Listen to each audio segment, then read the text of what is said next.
Ski, ski, ski.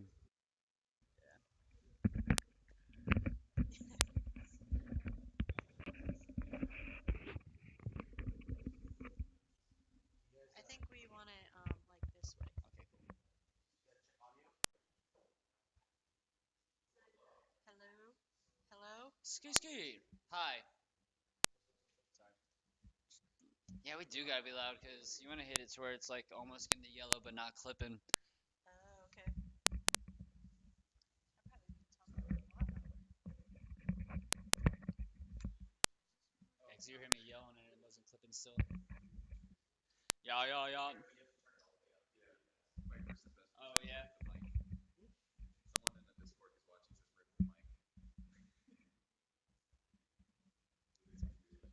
We're still paused, right?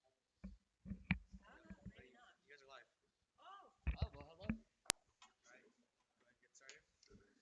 All right, so we're gonna be going into round two. We have Toshi versus Matsor. Now, I wonder if we're gonna see the spiciness coming again, able to do work. Matsar won his first round for Team Flava Flav, and he's seeing some more. Oh, Tropius onto Skarm. oh, what a lead. That Tropius has got to get out of there fast. This has been Matsar. Oh, we see the Ludicolo now. All right, so in comes the Hypno. Not gonna fire off the Thunder Punch in time, and then. Ooh, see, the Relicanth is gonna take super effective damage from this Thunder Punch, so I'm not sure if how much damage it'll do. Not very much. Okay. Mediocre. Let's see. Oh, we got some lag going on. Oh, it went. It looks like the Hypno's having trouble getting confusions off, but is able to get a Thunder Punch off. Oh, where does Bubbles go? Yeah, just a little bit of lag issues, but and we're gonna go for a rematch. Matt Sar said, "Let's put this dog down and get a new puppy rolling." And that's what he said it, not me.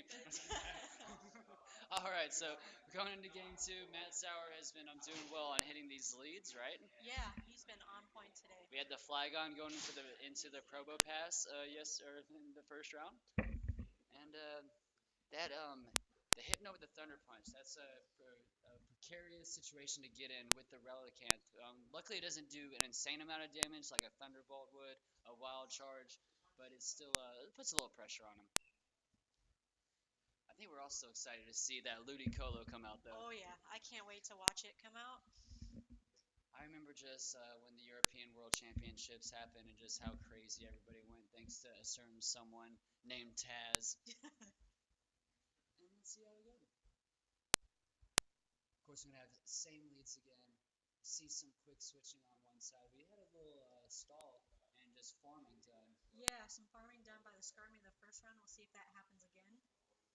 He has going to be taking super effective damage with both the Skarmory and the and everything. Oh no, you're gonna take neutral damage with the Ludicolo, but he has the Relicanth and the Skarmory, but both gonna take super effective damage. And we're gonna see that Thunder Punch coming in quick. Oh, let's see. No shield again this time. Even though it's super effective, Yeah. it's not one of those It's not moves heavy hitting. that can really turn a game straight off the gate by letting one come through. Of course, the confusion damage on top is going to hurt in the long run, but saving shields for later, that's pretty nice, right? It's nice to have shields throughout a whole match and not just get rid of them all at the beginning. And we're gonna restart again. Restart again. Matt wasn't getting those water guns off. Oh, I was looking at the Hypno's HP and I was actually about to comment on it. I was gonna say, as the Relicanth go down, at least we're able to get some damage with the fast move. But then I looked up and was like, wait, Yeah, I know don't he's go anywhere. tanky. I know Hypno is a thick boy, but I didn't know he was that thick boy. We're All gonna right. try to reload the game and see how it goes. And I do when I have lag issues, that's a big thing for me. I like a fresh restart on my app. And honestly, I'm so superstitious about it. I just like anytime I go into a new battle, a new round, Yes, I always always. start by restarting my app personally, and it always kind of like, um, you know, it interested me because I would see others that like, they flip back and forth the whole Yeah. time, like they're flipping back between the self page, and for me, I'd always like stare at the self page for like 3 4 minutes and then just go straight into my thing and then try to like have it memorized and Yeah. and eventually I started trying what they do, and I didn't notice much lag. I don't know why I'm so superstitious about that. But I'm on the same page. I'm a firm believer in the hard close and just start fresh. And I think it does have a positive impact, and we'll see if we see any adjustments or we see the same gameplay going where the thunder punches are going through, and you're just letting your relicanth go down. I assume we're gonna see about the same thing happen, but we'll see what the water gun damage does. It's I nice guess, when yeah, your fast yeah, move actually works, yeah. right?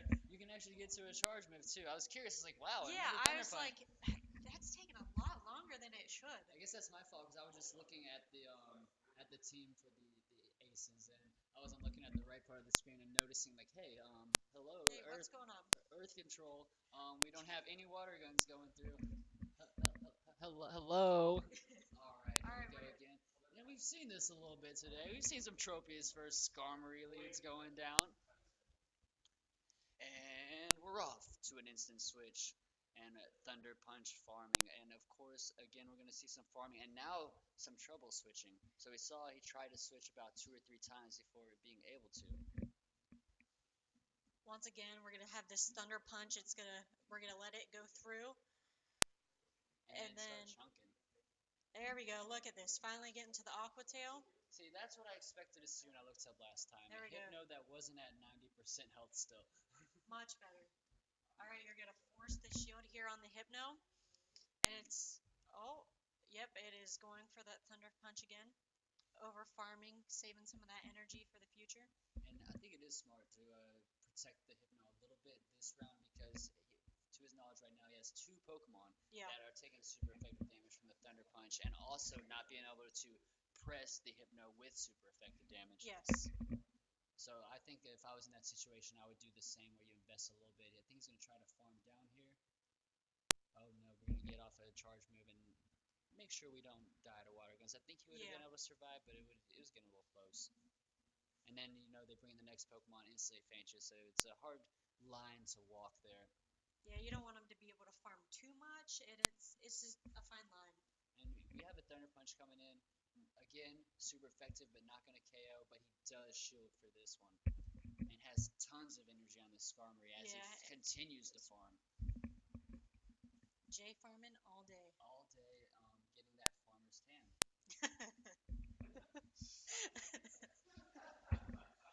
All right, so we're going to see what's going on here. Now we have the Azumarill onto our Skarmory. We're not going to be seeing a Flash Cannon, which would only do neutral, because as a water and fairy. Trying to get that Ludicolo in and tried twice and failed. No, so we're having some switch issues on Team Play with Faye's side for this match, and the switch there would have allowed him to tank that at very resisted rate, or at a resisted rate. Oh no, it's just neutral. I forgot. Oops, sorry. Yeah. Boom. All right, so we're gonna be shielding that and Shieldless on both sides now. now the swap in.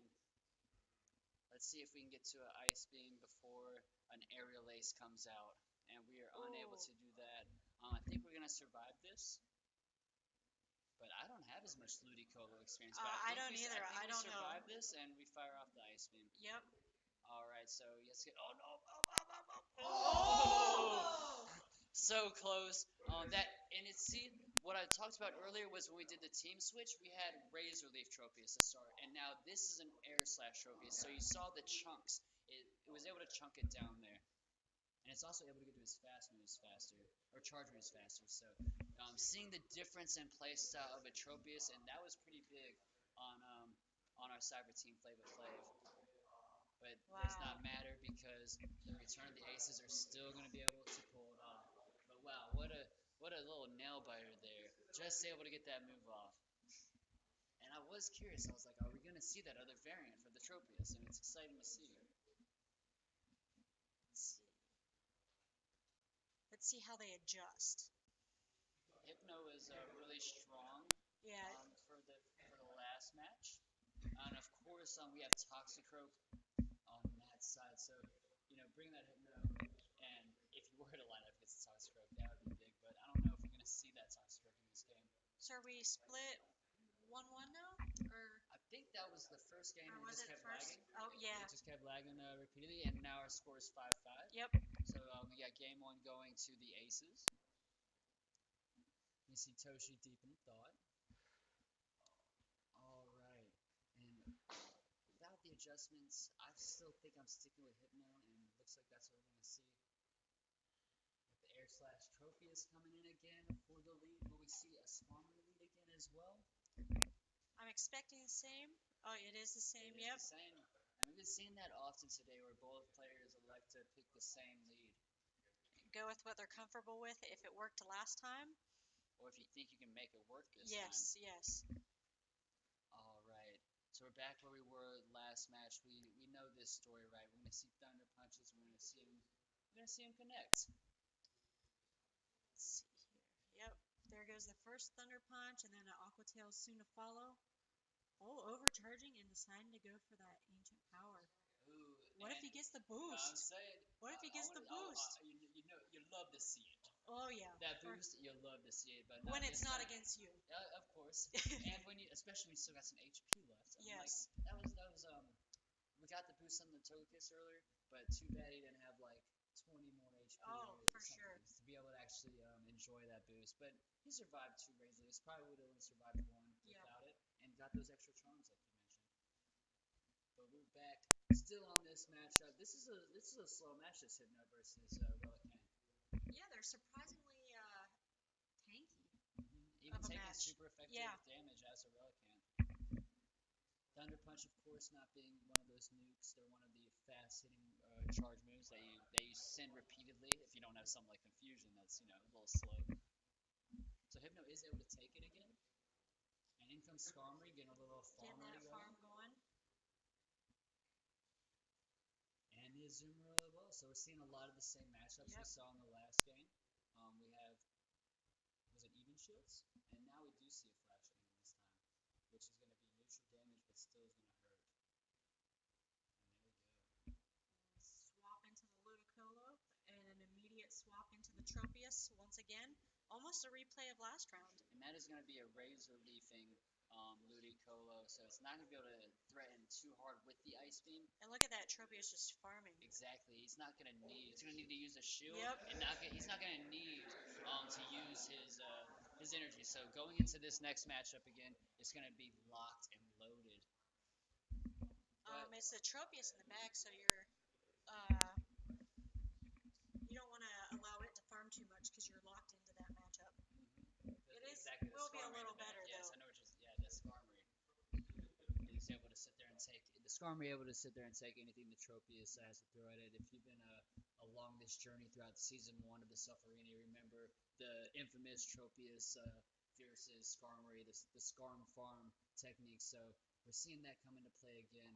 Thankfully, it's not a Razor Leaf Yeah, Tropius, so it'd be a lot worse off. yeah, it's a lot different story. It's gonna it would be less damaging with the fast moves and unable to get to the charge moves as fast.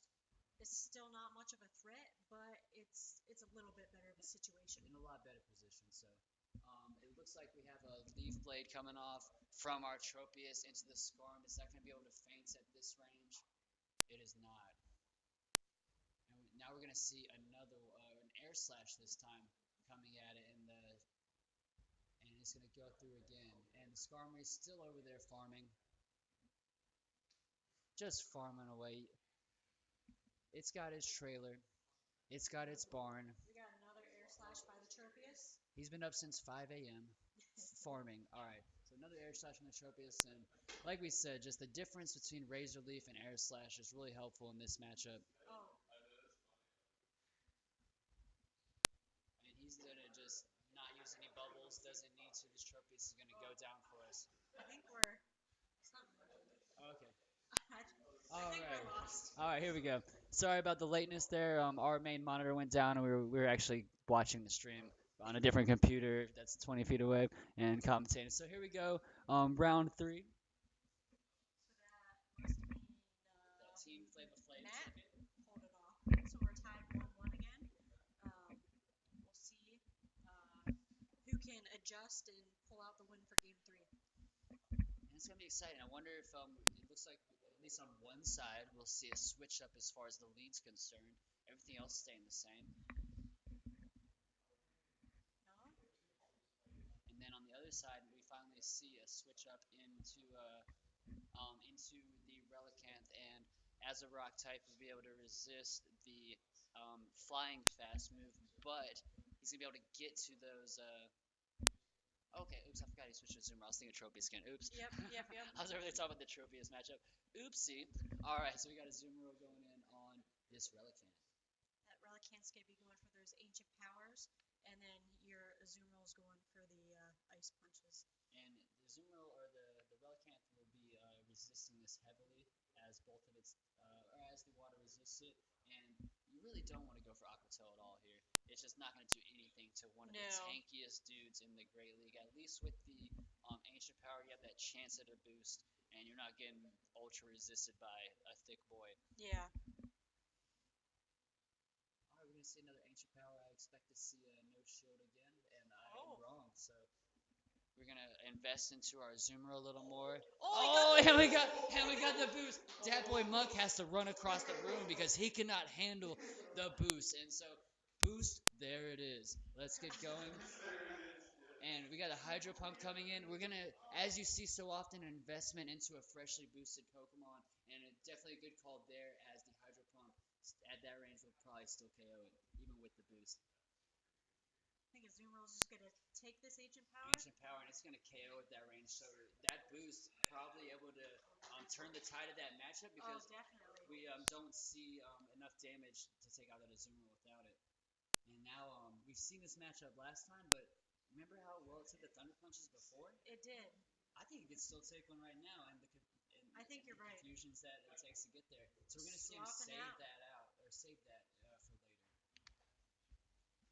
Now, if it's a Shadow Ball, it's gonna hurt, but this Thunder Punch, not so much onto Ludicolo. But he just wanted to fire that off and get out of there and come down here. And he knows that he can farm this guy and hopefully get him down before the Ice Beam comes. It's going to be close, and no, not Got quite, the Ice but Beam. that's okay. He's gonna have to force the shield here. Doesn't really have any other choice. And we still have two Pokemon left for Team Flavor Flav, right? So we do have potential to see some third shield action attempt coming where he can bring out the Scarm, switch into the Relicanth. Oh no, he does not have a switch clock up, so we're not going to see that happen. This Skarmory's gonna be able to farm and build up all that energy, and we'll see what happens. What do we have left behind the Tropius? Behind the Tropius, the Hypno's gone. Oh, the correct? Hypno, yep. And I think it's just the Tropius at this point. The Azumarill's gone. Yep, Oh, no, you're- the Hypno is still in there. I apologize. Or I'm mistaken. No need to be apologizing. Probably tried to switch. The clock came up, but a charge move came off at the same time. It's going to be neutral damage, but. Oh no, I was thinking that's still Thunder Punch. Yeah, the Tropius is gonna fall, and then. Yeah, so Skarmory is going to be able to finish this off, and we see Team Flava Flav with Matt Sauer taking a 2-point lead for his squad, Team Flava Flav. And that Relicanth boost was key in this match. Oh, for sure. You He still can't has a count on shield it, left. but when it happens, Exactly. game changer. And that's the right way to put it. Like, if you're going in with a potential boosting Pokemon that isn't Power Up Punch, Yeah. It's something you have to, you can't count Yeah, on. don't ever count on it, No. but when it happens, great. Yeah, you can't look at your opponent's team after 2 matches and the third match say, I'm gonna bring this guy in because if I get the boost, it's over. Like Yeah. that's like don't play that way. But when you see it, you love it. You love to see it, and it was such a nice boost. We saw Dat Boy Muck nearly sprint out of the building. Almost ran through the door. I was actually scared because he reminds me of a bird. So I thought maybe he was unable to see the glass there. So I was honestly, my heart was racing. Yeah. But I think all of our hearts were racing that last match. All right, so next we're going to have Dat Boy Muck representing Team Flava Flav. And representing return of the Aces, we have House Stark. Do you think he's going to be able to rebound from his the first round not being able to counter the spiciness? He keeps his cool, I'd say, really well. When I faced him yesterday, cool, calm, collected. Yes. real just precise and determined and plays smart. So I'm um, guessing between matches, he probably studied. He knew he was going to go against the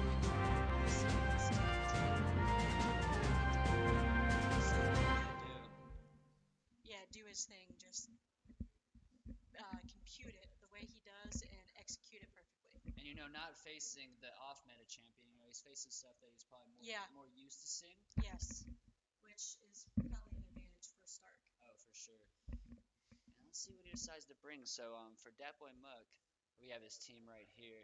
For Dat Boy Muck, we're gonna have the choice of Registeel, Bronzong, Swampert, Frostlass, and Blastoise, and Skuntank. So looking at that match, you definitely don't want to get Blastoise matched up against Venusaur or Ivysaur, but it does have good matchups against that Probopass and the Steelix and the Charizard.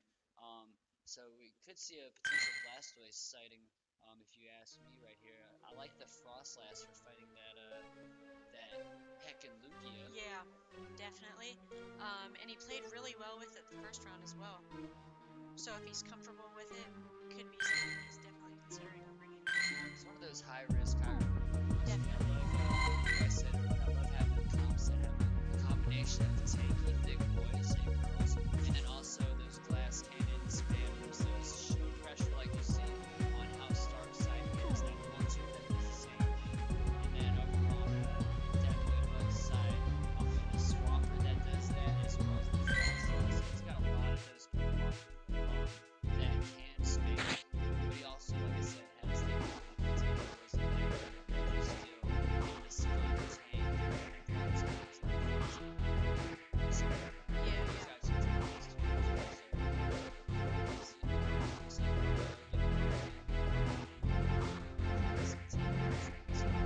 Draft God, you see. Yeah. You see how Dat Boy Muck feels about his Registeel. Registeel could get placed. Oh yeah, and I like draft cheats because Blastoise is and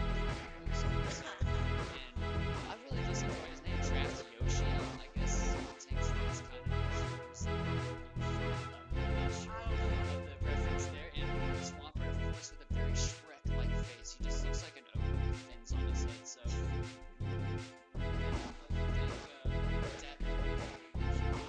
Yes, yes.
at 6, the Ivy Hunter and the Charger again. Oh, I missed what he did there. I think I want to say he kept up the Swampert. I could be mistaken, but that's what I saw. Swampert just started.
Get a 6 quick Let's get the shield. And we see Team Flame Flame coming out with the 4-point lead. And going to these last 2 rounds, go 4-0. How Star, I think he did the best he could that round. I think the outcome was limited since he couldn't get that Charizard locked onto the Registeel, but he adapted and he at least he got as close as he could. Yes. Sure, and like we said, he's gonna have a hard uphill battle to get there, but he got close, and it really was just having no answer for that double steal. Yeah. Because, you got a ghost type Pokemon to go into the psychic of the Bronzong, but you're a poison type. In your 2-ish counters, you had your Haunter, the Charizard, they're both on the squishier side. So it's hard.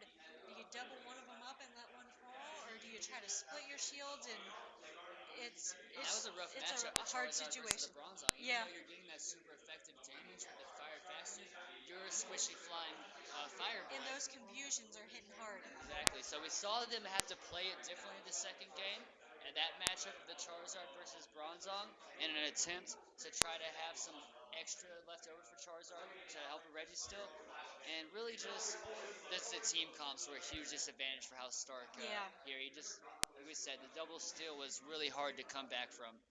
Let's see who we have next. So next we're going to be having Asian Milkman against some guy named Fowler Ash. And Team Flava Flav is pumped right now. They're coming in ready to prove to everyone that you don't have to have a beautiful jersey to be a top tier competitor. Just a call. That's the clock, exactly. All you need is It one. doesn't even have to work. Yeah, that just so the audience knows that clock does not work at all. All right, so we're gonna go into this next match. We're gonna go into this next match. We're gonna see this wireless again. All right. Now I wonder if he's gonna be like Have we seen what the moves Mew has? no as you mentioned, Fowler Ash sometimes likes to run the same three in different orders throughout tournaments. He has not shown us the Mew yet, but I would love to see it. I would love to see it as well, but let's see. And I just want to take this moment to say thank you to Mr. Go Live Anderson Yeah. for hosting this, giving these players a great opportunity to showcase their skills. And he does a lot of work to get this up. If you see the setup, if you see the cords, if you see the equipment, so much has been put into this. And I'm really thankful that he's here to help us build this scene and hope that people in the community decide to show him support. If you Yeah, have that it's a lot of if you have that Amazon Prime, that Twitch Prime, you can link that to your Twitch and give him a free subscription yes. to help support this man. Anything helps. It would take me probably a year to get the money up for this equipment. Well, I believe he started a Patreon recently as well for $1 a month. Like it's just $1, and everyone helps. And he's been working really hard. You know, he has work. He has he wants to have a life, right? Yeah, Outside of yeah. work and doing all these tournaments. So yeah, just why we mentioned that because when you see it in person, like I'd already imagined, I imagined how much went into this and how much equipment you had to have. But then, like, when they started doing, one camera, then it's Yeah. like two camera, and then you see like, Oh, what yeah. if I've seen a Both third camera screens, sometime? yeah. But it's just, so much goes into this. It's kind of crazy. And it's been awesome to see it all in person. Yeah, I knew it was a lot of work, but way above Our pay grade. Oh yeah, Our for sure. mental capacity. I'm not very technologically No, sound, me so neither. it's intimidating, like looking at just all the stuff you have to do. And let's see what we got going here. Oh, we see our favorite guy, Alolan Marowak, with our other favorite, Swilus for Ash, but the Polyrath. We didn't see that last No, time, we did did we? not see that. Sticking with two constants. I missed. Yeah, we both missed Asian Milkman's lock-in. But let's see who he has going up against that Marowak. Oh, it's going to be Umbreon, so he's going to win that lead. So Team Flava Flav already pulling away and off to another good start. Instant switch into Zwilus. And He's probably gonna think he doesn't have the poly because he did that. You know what I mean? Mhm. Saving it in the back, so in case he pulls that out, then he has the poly in the Exactly. back. And that's when like more safe switches come into play Yep, because you yep. see the confusion user that's tucked away on the other side. You can see the Cresselia, and then we also have a flying type. So both of the other Pokemon for Asian Milkman would have been able to come in and do some pretty good work onto that Polyrath. Now, do we have Bubble Beam? We do have the Bubble Beam on the Mantine. And was it also doing it was looked like the flying fast move, right? Yeah, I believe so. So yeah, that would put a little more pressure, fast damage wise, onto the Poly. But Is he's it a thick boy. Air Slash, I believe? Aerial Ace. It's Aerial Aerial Ace. Ace with the Mantine. Yep. And obviously, Ice Beam here. We're gonna resist the Bubble Beam if we go for that, but he's pretty low health, so it could have done some damage there. And they're both 1-1 on the shields, and the Zwilus is looking pretty good. Yeah, the Does Umbreon's that gonna come body in and be slam able to farm spam. a little bit before sending the Zwilus packing. And now we're gonna see. I thought it looked like we were gonna see a switch Yeah, into I thought Polyrath. we were switching as well. It looks like we have some reconsideration, and we're not going to shield this to try to get to one more body slam. No. Not worth it. He's gonna bring in that poly. Exactly. And maybe that was the thought process. Maybe he was about to switch and then said, I don't want to get locked. And And it then was a that good call. Umbreon switch out. Exactly, because then he would have to face. And this is really good synergy and team composition from Fowler Ash, where he had the weak to confusion. This and is he had almost somebody. like a replay of Sinister going on. Exactly. But he had the Poly weak to confusion and had the counter ready to go. Yep. Of course, confusion is still going to chunk away, but we're going to build past our Shadow Ball, make it look like we might be going for a bait. He went a few clicks past the Shadow Ball, so he might be just trying to set up the bait and eat his it's not a shield. So good call going for the shadow ball there, or set it up to look like he was Yeah. baiting, is what I was trying to say. And he's gonna shield here. That would have finished him off. It's a hard hitting move, and now we're gonna try to bone club, which looks like it should Yeah, finish off as well. Even though we got thickness right here. Gonna let that go through. Save that last shield Oh, for it the. does not finish. Ooh. Got to farm a little bit extra. No, you did that extra hit in real quick. And I forget, were we going with the flame? It is the fire Yeah, fast it move is the on the fire. Alolan Marowak. Fire spin. Yes. Alright, this is going to KO, and now Umbreon not looking very pretty right here. No, with the Poliwrath in the It's back. one hit to a dynamic punch, but we do have a shield left, so We do I have a did shield. miss that part. So it could still have a chance. It's able to tank the fast move. It's not a fighting fast move. It's not going to be pressuring that in that regard, but it has to get to another last resort before we get to another dynamic punch. So let's see if the snarl is able to get him there. Oh, let's see here. And he's able to Yeah. get to the dynamic punch, and we're gonna have a point going from Valarash to the return of the aces, closing that gap down that they were just able to create. I think that was the key point for Valarash at the beginning, swapping in the keeping that poly hidden in the back was definitely important. And like we said, that's like less safe of a switch. Yeah. That poly, if you switch there, you're just gonna be chunked to pieces and do nothing to that Cresselia. Very well played by Valarash. So now we have Asian Milkman, and he's looking very concentrated. This is not the charismatic, hilarious dude that I saw last night. This No, is serious. this is, Let's go mode. Similar to the tournament last night, just sit there in thought, and then once again playing one-handed the whole time, just concentrating, thinking what he's gonna do. And you had mentioned Asian Milkman is also the one who picks individually, Yeah, right? individually. He's not gonna type in draft. Nope, not at all. He's gonna go in each individual Pokemon. I don't know how he remembers what six are even on his team. It's definitely a lot easier when you can look at him. I assume Valarash is probably gonna do something similar. So you don't think the Mawa and Raikou that he has on screen, No, he's not no. gonna pull a fast one and use random Pokemon. No. Oh, so Golbat so coming we in. see this is one of Valarash's favorite Pokemon, and I would have to bet all that I have that he is the reason that his team chose Golbat. He loves this Oh Golbat, yeah. and he's gonna be able to resist these counters, but Body Slam's still gonna hurt. But Vigoroth does dip out instantly and into this Umbreon, so able to farm up with the Golbat. He's already at a Poison Fang, and then Zweilous comes in. Zweilous. Wireless, yes. Spy. Try not to mess up. So best and west, we're trying. I'm trying to summon him. So Zweilous. So Zweilous versus Umbreon. Okay, I'm done. Alright, so we have Body Slam Spam coming through. Give it up for Body Slam Spam. There's so many different Pokemon that can do it, and it's just so fun to play with. And we're going to see both trainers throwing off some normal attacks. I feel like this will KO or get close. It gets close, so yeah, it doesn't quite KO. And get to another body slam. Yeah. Yep. He's Overfarmed very a little bit just to get that little extra damage before he goes down. And I wonder, I don't think this will KO. Well, it's going to be close No. again. Yeah, so they both almost get into KO range, and we're going to see a foul play finish it off. No shields exchanged on either side. And the Umbreon's going to take that. By just a little bit. Oh, just kidding. We have a shield, and we'll see if we get to another body slam. He elects to really take the wanted switch that advantage. switch advantage. Exactly. And that's and something he you have to still decide. almost got to that body slam. It's always hard for me to pick. Do I want the switch advantage or the shield advantage? And you never know which way is going to win you the match either.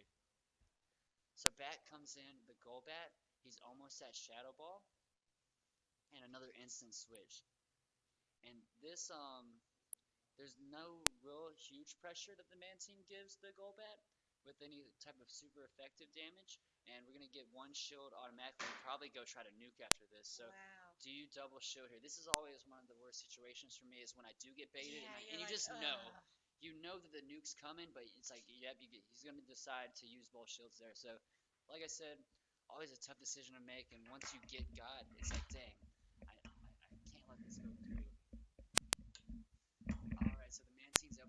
Ice Beam off, and oh yeah, I guess he is able to pressure with that, of course, so super effective to the farming type. And he Go for got to the Shadow Ball. another Shadow Ball, so not sure if it KOs with no stab and no super effective damage here, but it's still going to be a huge chunk. Yeah, so a huge chunk going onto the Mantine, and we're going to be able to get to just a Bubble Beam. He does not want to get Poison Fanged, so he likes to go for the Bubble Beam. Doesn't want to risk it trying to get to the Ice Beam, which Yeah, lower Bubble Beam that could defense. still. No, it's not even. It doesn't even get close to KO. So No. that's going to be a big mistake or something you wish you could take back on Milkman's side because he would have been able to get to it, but in the heat of the moment, it's so hard to always know exactly how much energy, even if you are counting, you can lose track after a little bit. I think maybe they wanted that lower defense, maybe so that Vigoroth could farm a little bit, maybe. That could be the play there because you know what we say about Vigoroth. That Vigoroth energy is very scary, but but no shields and the bulldoze. So that's going to do a good chunk of damage, but again, no stab, but it is super effective. I want to say it should take about 40% of the health. Oh, it goes over half, so So like he can 60. get. Oh, I was gonna say if he can get to a Bubble Beam, but this Bone Club is gonna be putting a damper on the rest of Vigoroth's day. Able to survive it though, and is he gonna He's get gonna there? farm it. He's almost gets to the bulldoze, almost. The very GG, of course, you get stabbed with the body slam, but looks like it would not have been able to finish off at that range. They'll know better than me. Yes, for So sure. Valor Ash, really big for his team right there. He comes in super clutch after his team lost 4 straight battles. He's able to take 2 and negate 2 of the 4 battles they just stole. So as you can see, Team Flava Flav up 9-7 now. Now it's up to Bella. Try to at least tie it up right here, or at least get one. Yeah, But one at least. And looking to tie it up. it would be crazy to see that swing of 4 games one way to a straight 4 games the other way. So But he's going against Linden. and Linden, he has a lot of practice in the Great League. Linden also trying to help his team because he did not win his round in game 1. Yep. So we'll see if Linden can come through and continue to pile onto this little bit of a lead that they've been able to build. All right, so for our teams, let's see what Linden has. So Linden is going to be running the Metacham, Wizcash, Meganium, Togekiss, Regirock, and Bullfish. So we saw in the first game he leaned on Wizcash, Meganium, and Togekiss. His opponent didn't really have anything for the Charm Togekiss that match besides the Azumarill's Ice Beam, so we'll see how he lines up with his opponent this time. He's going to be going up against Bella, the boy. Don't DM him. Yeah. We just got to keep stressing that. Send Toshi the DMs. Toshi wants them. All right, so we'll see if there's an anti-charmer, which I'd imagine, they have anti-charm on the Aces team, and you already faced one team that didn't have it, so this could be one of the teams that does have the anti-charm. All right, let's see. Toshi is It's going to be Bella. Oh, I'm sorry, Bella. Oh, that Altaria will be in play, which really handicapped him the first round. And then he'll have Victory Bell, Bastiodon, Lantern, Sableye, and Jirachi. So he's got a Bastiodon that can really thwart that Togekiss because taking super effective damage. Have to watch out for that Metacham. Exactly. So we could see the Metacham brought in to try to, if he does decide to bring the Togekiss. Oh, and it looks like we're going Regirock, Whiscash, Meganium right now. So not sure if that's what he's locking in with, that's what he's thinking about. And I wonder what he expects his opponent to bring. Oh, sorry. Oh, you're cool. He's got a Razor Leafer and Victory Bell. And yeah, it looks like he locked in. So that was a Regirock, Whiscash, and Meganium, right? Unless he changed something when I looked down. So we have Linden locked in. And we've seen these Reggies do really well. Even though Linden lost in the first round, he was able to put a lot of pressure, get a lot of damage with that lock-on Stone Edge Regirock. It's just awesome to see, like in practice in a real tournament, how well they're doing. Definitely. And so looking like we're having a Victory Bell. If he does lead with that, I think I saw Whiscash at the front. I could be mistaken. I think I saw Whiscash at the front, but even if not, you have the Regirock that is also going to be weak to those Razor Leaves, and then Meganium, even though it's going to be resisting, it still is not this. It's a little bulky, but it's still going to hurt. Yeah. But thankfully, it's going to gain energy faster than if it does come Victory Bell versus Meganium. You're able to Earthquake for like an instant KO onto the Victory Bell. He's got the Bronzong right now, the Altaria, and the Victory Bell locked in. So if we were to go that route, you'd have to watch out for Stone Edges and Blizzards onto the Altaria from the Regirock and the Whiscash. Yeah. It looks like Bella might be. He locked He in locked in that victory. So Victory Bell, Jirachi, and what was that last one? Altaria? Altaria versus it's going to be the Meganium, Whiscash, and Regirock unless it's going to switch. So it was a Yep. Reggie lead. Still, like I said, if it's Whiscash or Reggie, not optimal. He's not instant switching. No, but look. Oh, And that's crazy how fast he gets there. wow. And it's going to pressure. I wonder if we're going to see an instant switch after the move, and we do, into this Meganium. You know, the shortest fast or charge move for the Victory Bell, you have the Acid Spray and the Leaf Blade. So Acid Spray, even though he takes super faded damage, it's not really a threat to him. So good switch there into the Meganium, and obviously Whiscash wouldn't be the good switch. Yeah. And we mentioned earlier, I believe we mentioned earlier about how if it does come to a Meganium versus Altaria. Oh, we were talking about with Skarmory earlier. Yeah. But again, with Meganium versus Altaria, it's the same story. It has nothing that is going to do an amazing amount of damage or any damage to the flying type of Altaria. Altaria is just farming for days. He has also been up since 5, plowing the fields, like we mentioned, just farming all day, working on the tan. So in comes a Frenzy Plant. And definitely the good call to go there instead of Earthquakes. But like we said, just farm City, and now he should have 2 moves ready to roll as soon as the next Pokemon comes in. So obviously, the Regirock, you don't want to Sky Attack that. So we could see a Dragon Pulse. It might be to his advantage. He almost had that Switch Clock up too. Oh, really? So he could, if needed, he Switch could out. get it out of there. And we are seeing the Whiscash come in trying to get to a Blizzard because, like we mentioned, the Mud Bomb's not going to do anything. And I believe they both have 2 shields still, right? I think so. So it's looking really good over on the side of Bella right now, if you ask me. He's got the energy, and he's got the energy. And he's got still has the Victory Bell that can take care of the Regirock. Regirock's at half health. Sky Attack is going to get him down low, and we get to the Blizzard. We get to it, and then we hit him with the bait, and he's not shooting it anyway. He doesn't care. He says this Altaria has done its job. You can have it, and it's looking really good for Bella. We're able to bring in this Victory Bell and get off the move immediately. So I'm wondering if we're going to see a shield come up, and we do. Yeah. And then of course, he's locked onto another charge move. Instant. It's just so instant with this thing, and like we said, so much damage from Razor Leaf, so little from Lock On. So you're gonna see even the low health. You want to shield your Victory Bell because it's gonna just do work against the whole rest of the other team. And so now we're gonna see another shield come up, and let that Razor Leaf finish it off. And yeah, Victory Bell definitely the right play, bringing that this match. 2/3 of the opponent's team, the line of 3 being weak to it. And not too much on the opponent's team. There's actually 3 things that are weak to the Razor Leaf on Linden's squad. So we're going to see probably a Victory Bell play again, I would imagine. I would want to bring that Victory Bell back. It was the MVP that time, if you ask me. Definitely. And he had the Altaria this round as well. Oh, he just TM'd his Togekiss. It has the Ice hidden power. So that's going to be super effective to the Victory Bell. This decides to bring the counter there. Or he actually looks like he's TMing some more though. So I missed what the other TM action was. There was something on the screen, so I'm not sure what he ended up with. But when I saw that ice, I was like, oh, okay. Looks like he's going to try to counter with that. But yeah, not amazing. Really no counters for that Victory Bell on his team.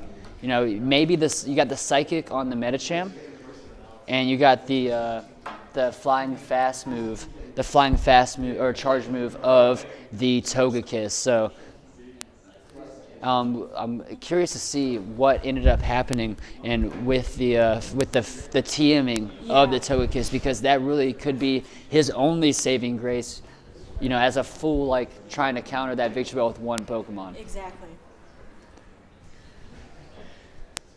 All right, now let's see. We're getting started for round 2. Bella's looking serious. Lyndon's looking serious.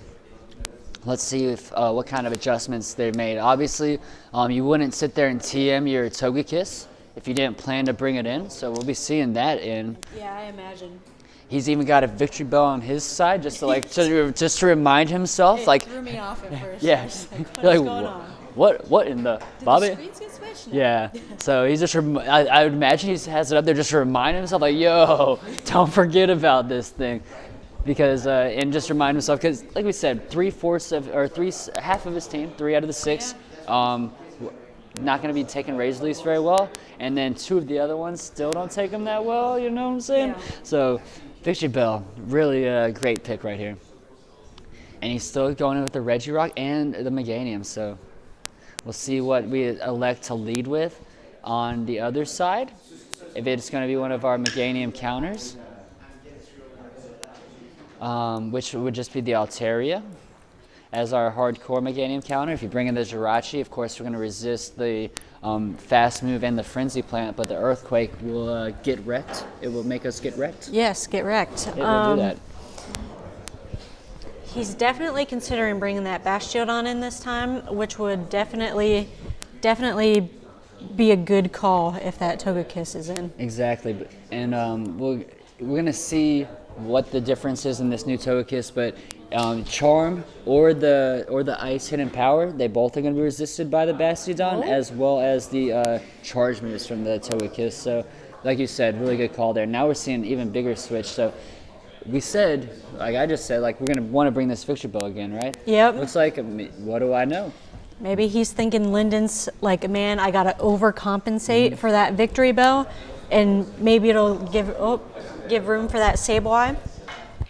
But not decided yet. Bella's thinking long and hard. I think it's about still what he's gonna worth bringing do. the Victory Bell. He doesn't have a super crazy hard counter for it, and like I said, like 3 out of the 6 really don't want to see it, and the 2 of the other 3, they kind of don't want to see it. So, but long hard thing from Bella.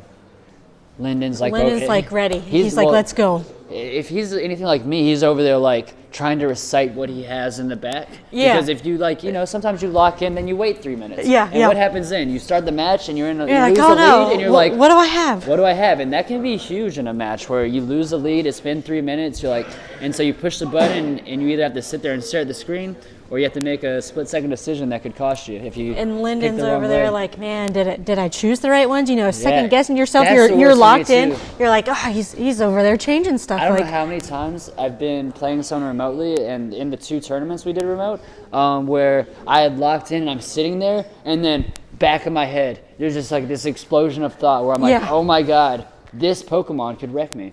And so that's one thing that I don't like about locking in first, and I get anxious. I'm like, everything's just going through your head, and you're trying to remember what you got, and also you're realizing something that you could realize something you did wrong. So I'll sit there and I'll be like, should I like exit real quick Yeah. and resend to them and try to get a new squad going since they haven't all locked right, in yet? oh, Bella finally locked in. Did you see who? I saw the Bastiodon. I think I saw the Jirachi, but I'm not sure who was I up think front. maybe Jirachi lead. Okay. Maybe? Yeah, Jirachi Yes, it was a lead, and he's got Jirachi lead. Bastiodon.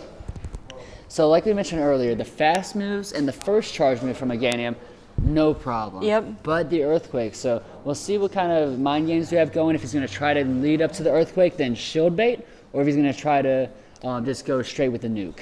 And straight to the nuke. What will we see on the other side? And we do see the smart, safe play. And straight for the Doom Desire. Not a huge move, but a spammy move. It's fast, and it definitely It definitely hits hard did a here. lot harder than I thought. So he's also able to confuse him down, so that's going to be a great matchup for the Jirachi. He did have to burn 1 shield, but you have another That Doom threat's Desire gone. ready to go. The Doom Desire is actually going to be super effective to the Togekiss, Yes. as well as the Reggie. I want to say that Rock is weak to steel, but that could be mistaken. We'll see right here. It is weak Yep. to steel, so that's what I was thinking. I was like, so that was a very good call to invest At the that 1 Stone Edge shield. already. So wow. fast, but the Stone Edge is going to be resisted as well Yep. by the Jirachi, so worth charging up to the Focus Blast and then maybe trying to shield bait again. or showbait this time. Jirachi is looking really good for Bella this round. It And, was that victory bell last round, and now Jirachi. And so you see where he used this Jirachi, and maybe he expected a small difference in bringing that Togekiss in and already having the Regirock, so he could have anticipated that, known Doom Desire would be able to press them, and really great plays by Bella in this round. It looks like he could be able to bring them back within a game of Team Flava Flav. Yeah, and Linden is already down, no shields, but you got to deal with this spam ability. Thankfully, he has the shield for the Bastiodon, because if not, this is going to be a huge blast. Oh, last second. Oh, great shield. When you see that, your heart just starts racing. You're like, because you know what's coming, and they just have to like think. It's the mind games, and that's what's so beautiful about Poco PvP is all the mind games, and when you can pull something off, how good it feels. Ooh, that's what we were mentioning earlier about the Bastiodon, right? Yep. About it being able to smack around on that onto that Togekiss. And it's He's got that the focus blast. He's got the focus blast, so I'm thinking this could be a one-hit KO. I haven't seen it. Obviously, the 2x weakness for Bastiodon, but Oh, it's yeah. no stab. Yeah, For definitely. sure. And now Fresh Sableye. Sableye, it's going to be GG, easy clap, Wow. and That good game was- for Bella. Great game. And those adjustments were just what he needed. He was figuring there was going to be that charm coming in, so he adjusted for that with the Jirachi, and the Jirachi had great coverage. It's one of those things where it makes you feel like, oh, what do I know? Because I'm over here saying like, oh, Victory Bell MVP, we're definitely going to see that again. And that's something that we can kind of get into is like that habit of having success with something and just being so stuck in your way of, oh, I'm going to keep using this grind Yes. until the wheels fall off. And so it's very nice to see, that ability to realize just because something excelled this first game doesn't mean that it's not only your only win condition, but that it's also going to excel in the next match. So great adjustment. Like we said, the Doom Desire really able to pressure 2/3 of the team. Yep. After taking down 1/3 of the team. Yes. So I'd say what really was great about great play in that match was just investing into the Bronzong with that first shield. That Earthquake would have turned the tide heavily into that game. Now that ties us all up, right? Or Or 8-9. I thought it was about to tie us up, but it says 8-9, so I'm not sure. Okay. I thought it was 7-9 before. Yeah, that's what I thought as well. So maybe we'll ask and see if we should update that, because that would be 18. Right, that'd be 18 matches. Oh yeah. So how many 3-game rounds have we gotten? 2? Is that it? And the rest were 2?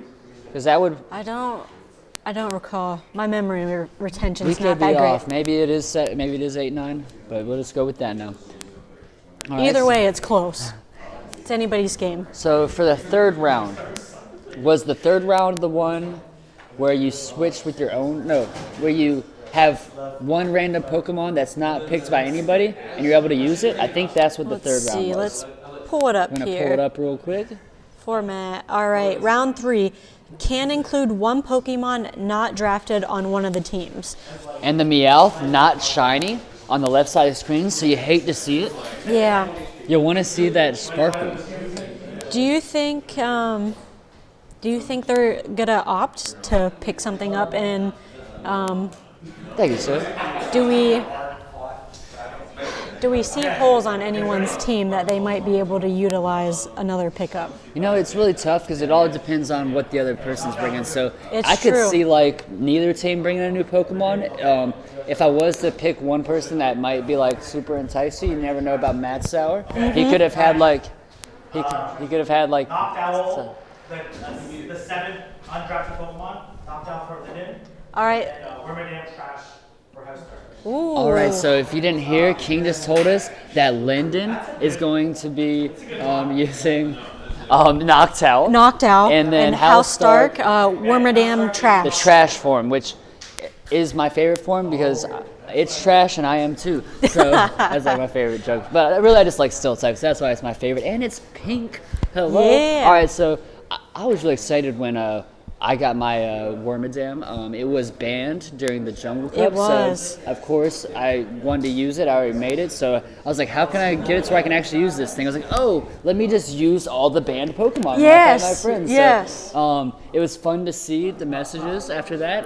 Like, what the WTF, bro? Or what was that? Or LOL, you know, did it to call me Jake Indigo and old J Farm recently did that to me. Oh, did he? Oh, Yeah. very nice. And Yeah. then With one his day, ferocious cup. someone did it to me when I was like having a bad day. And Yeah. I was like so put off that like the second match, I just didn't do it. I was like, all right, I'm not fighting back. I felt bad because, you know, when you do something for fun, Yeah. and someone does it back to you, you know, you don't want to act that way. And I felt bad for just like being like, because I was like, I just wanted to train so bad. So thank you for doing that to me as well, Indigo, and sorry for doing that to all my friends as well. Maybe I shouldn't have done that. When the shoe was on the other foot, it just was timing though. I was just like, oh man, I really just want to train right now. All right, so let's see what we have from House Stark if he decides to bust out that Wormadam trash form. Let's go look at the Asian Milkman. Let's go look at his squad. So he's got the Cresselia. So the Cresselia would take super effective damage from the fast move if we are not running Confusion on our trash form, while also the trash form could resist. If we're also running the bug fast move, we could do super effective damage to Umbreon and neutral damage to Venusaur. So I think that could be why they decided to give House Stark the extra Pokemon. It might have seemed like that he could have possibly not had something to counter those three or to give put some pressure on them. So we'll see if he decides to use that trash form, and we'll also see if it's running the Confusion or I believe it's Bug Bite. It's definitely one of the bug fast moves. That's the second one. And I thought that when I started running mine, I thought Confusion was the preferred moveset, but I quickly found out it's not a very good Confusion user. Like it does not clap the way other Confusion users clap. It kind of just like, not like that. It goes, it's like, it golf claps, whereas, you know, other people drunk at a football game clap and yell. So, yeah. So I'm expecting to see the bug fast move personally, especially after looking at the team of Asian Milkman. The only real benefit it would be on Venusaur for the Confusion, but like we said, it doesn't clap hard enough. So I'm curious to see it. So I wasn't sure if they would be gaining a 7th Pokemon or dropping a Pokemon. So it looks like you completely gain it. Yeah, I'm curious to see if we're gonna see that thing. I love my Wormadam. I don't have one yet. Not any of them? Well, not evolved or anything. I picked one up recently, and it was like if it needed standard like PvP IVs like 0, 15, 15, it's like 1, 13, 14. Just not good enough for that. So I need to trade it and see what I can get. I was like one of those people. This happens to me sometimes when a new Pokemon comes out that I really want, or like it's like kind of give in a little bit on the IV spread and make a little sacrifice. I'm like, all right, I'll just make a new one.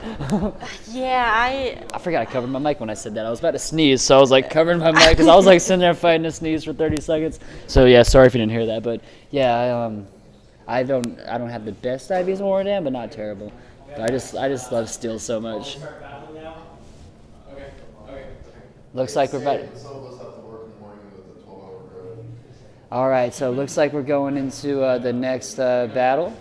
We got Asian Milkman that's going to be going into House Stark.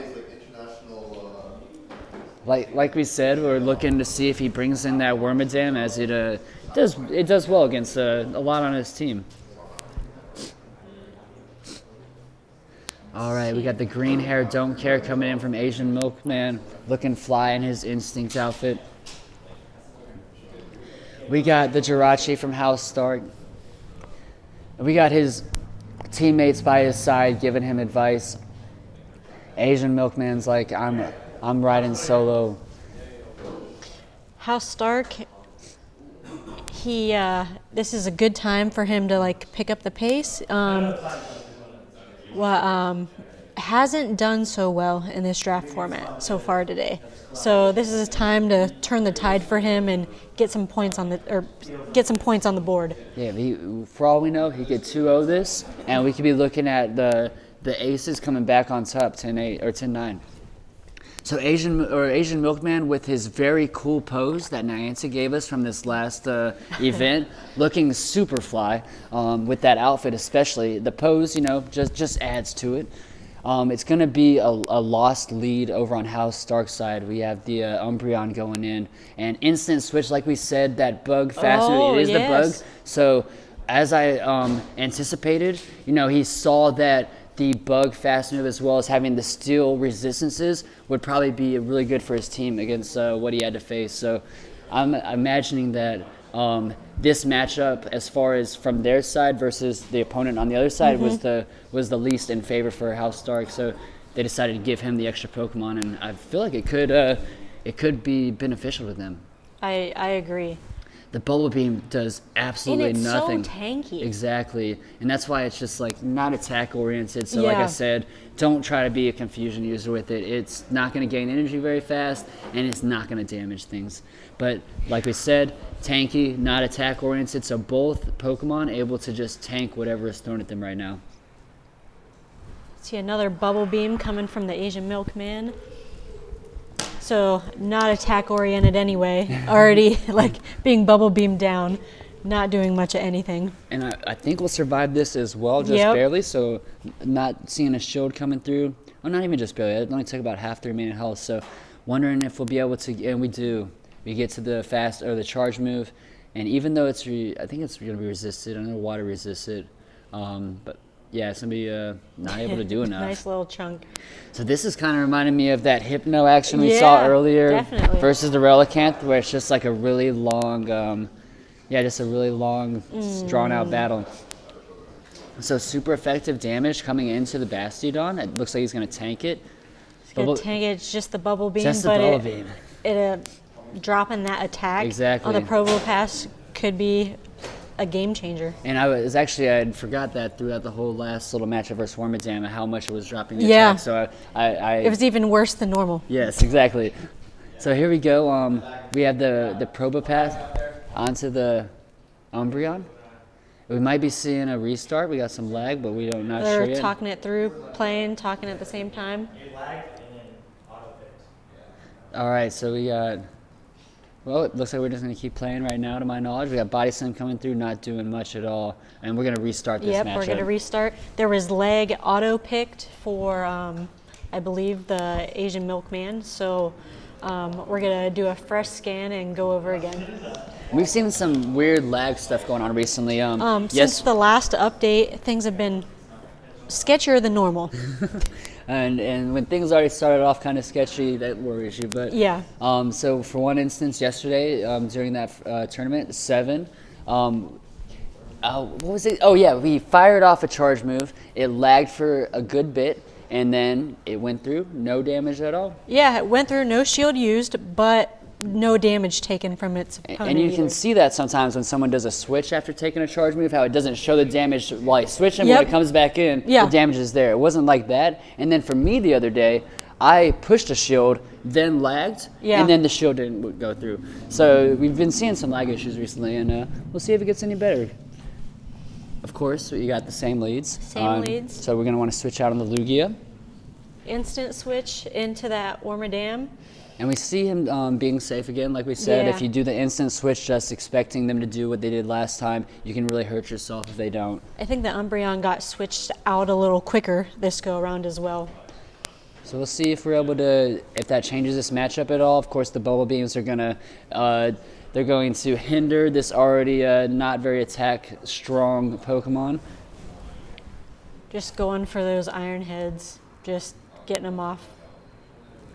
I like the way it Yeah, it's like just it's like a bell. it's the opposite of the headbangers. It's like, I'm just gonna sway my little legs up and back and forth.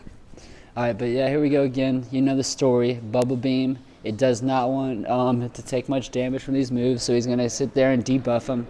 Oh, he's not even like a bubble here, a bubble there. Yeah, he really wants to. I don't know that. What the strat is with that, because unless he plans to switch out and try to save his Mantine to try to spam somebody else with Bubble Beam, Yeah, I'm not So maybe quite that's sure. why. Maybe he just wants to hinder this so somebody else can come farm on it later. He's trying to farm it Are you down s- now. Yep. And it looks like he's not going to be able to get to the Ironhead. So Asian Milkman. Ooh, a lot of energy. Yeah. Expect a bumble beam right off the bat to whatever comes in, trying to lower that attack. So he's using that slip and slide technique now with the Mancine. So what we were talking about earlier about him quartzing and not clicking all the bubbles, that's why he wanted to farm down. Yep. And he was able to time it to where we're one fast move away from an Ironhead Yep. on the other side. So very well played there, and that's going to be a big difference in the second game. And the precision to know how many bubbles he needed to tap to do that. It was the 3.5. Yeah. So, yeah, it's gonna be like. Looks like the restart has really favored Asian Milkman. He looked to be down as we're ending the last game, and now he's looking really ahead. Even though he's still got 2 shields, he's got a weakened Lugia that's Oh almost my about to die, and he's gosh. able to finish it off. So Mancine is And, over like, here, just really killing the game right now. he farmed all that energy, and the bubble beam would have taken him down either way, but he Gonna was be a bubble Hydra. beamed again. Yeah. Like, it's not going to do anything to this Umbreon. And I was gonna say, It's a bad matchup anyway. Exactly. So I haven't played with Mancine since the Bubble Beam buff. I have not either. Last time I played with it was for Rainbow, so it's really I awesome loved to it in see now. Rainbow. Yeah, so it's really cool to see that strategy used, and just in general a buff to Mancine, to what you can do with Oh, it. and this Umbreon has both shields still. Yeah, so not looking great. Because it's a tanky Pokemon that has 2 shields. Obviously, Last Resort useless against this Probopass, but we're going to bring in our Vigoroth, and it's going to be an easy clap going into the rest of this game. So it's going to be Asian Milkman Yeah. able to put another point onto Flava Flav's scoreboard. And these counters, right? These Yeah, counters, man. Just nonstop. And He's not even gonna go. He just says, no, he doesn't want to waste doesn't- time. No. He says He's it'll like, be "Let's faster go." to get the counters. We already had to play a second game. No need to go do an unnecessary bulldoze. Oh, so Matt Star was over there sweating bullets because he didn't know it was just Probopass back. So he was like, what are you doing, bro? Come on. Yeah. So there we go. Yeah. So very well played. The restart able to benefit Asian Milkman, it seems. Oh, definitely. So we'll see Cal what kind Stark of. needs to adjust. And we'll see what he has that's able to do it. The Wormadam, not able to line that up with anything that it has super effective damage to. So unable to use it as successfully as we were hoping, or I was hoping And at least. Getting rid of that Mantine is going to be key. And how are we If gonna he do brings that? it Let's again. see. But it You're was- not going to do it with Charizard. You could probably do it with Probopass if you get that energy advantage. So we'll see what kind of lineup we're going. We're going to be looking. Oh well, Asian Milkman's probably just thinking right now. It's like he's got the same 3 locked in, but I forgot. He's the kind that just thinks for a while, does everything in his head until he's ready to pick that Pokemon. Like, so. looks up over top, and he's like, what's House Stark doing over there? I think he can actually see the reflection in the opponent's eye staring down at the screen. I think he can screen peek through the other eyes. So I'm not curious. I'm curious to see what happens here. Obviously, body slams. Obviously, body slam. You're not going to do much damage here, and counter is going to be going for neutral. In comes Lugia. We're seeing some tactics that were used on the Noctowl in the jungle, where they bring out a Noctowl. It's just body slam time, and then he's going to switch out after that. He wants to save himself for later. And then in comes the Umbreon, as expected. It's a good matchup for that Umbreon. He's going to get to those charge moves very fast with that recent buff to Snarl, and is, as we know, a good tanky boy. The Lugia is able to get a Sky Attack off before falling, obviously not doing an insane amount, but able to chip away at the Umbreon a little bit. And it does get to another is it The Sky. Sky Attack. A little Sky Attack action. Thank you to everybody who's following the stream. This Umbreon's just going to farm down that Lugia, and it's going to be full on energy for whatever comes in. And it's that Probopass. And this is why I wanted to get our Vigoroth out earlier, because we figured you're going to be a Probopass in the back. Yep. Oh, wait, no, Vigoroth's on that side. Yeah. Wait, no. No. Yeah, okay, right. He's over here. Yeah. Yeah, like we said, we're gonna want that counter damage on the Probopass. Yeah, because Milkman finished with the Rock Yep, last match. yep. So, yeah. So, but Umbreon already doing a pretty decent against the Probopass. And able to get to another charge move and burn a shield before a charge move comes in from the Aces. See, and here comes that Trash Wormadam and an immediate switch Into to the Mantine. Mantine. So we're going to see a lot of what we just saw before. You're going to see those bubble beams really dampen the attack of the Wormadam. Bug Buzz, even though not very effective, it's a bigger bug move, so still does a decent chunk if you ask me for resisted. And here comes the Bubble Beams. So next time, not going to do a decent chunk No. because there's already going to be another bubble beam coming through. Luckily, he's only got one shield, or luckily for him. But Yeah. it's Milkman finding himself in a good spot again. That Mantine is just killing it. Yeah, it is MVP. I had forgotten about the bubble beam buff with Mantine. 'Cause like we said, I haven't used it since jungle. So really cool to see this reminder And that the it's bubble beam is there. the great coverage moves it has. It can do that Ice Beam, and that bubble just on its own is devastating. And you got the aerial ace Yep. as well. So a lot of good moves for the for A the lot of Mantine. potential depending on how you would like to play it. Do you want that energy gain or that fast move or bounce back and forth? And I like seeing I know I've said it what seems like 1,000 times. I'm really liking the bubble beam.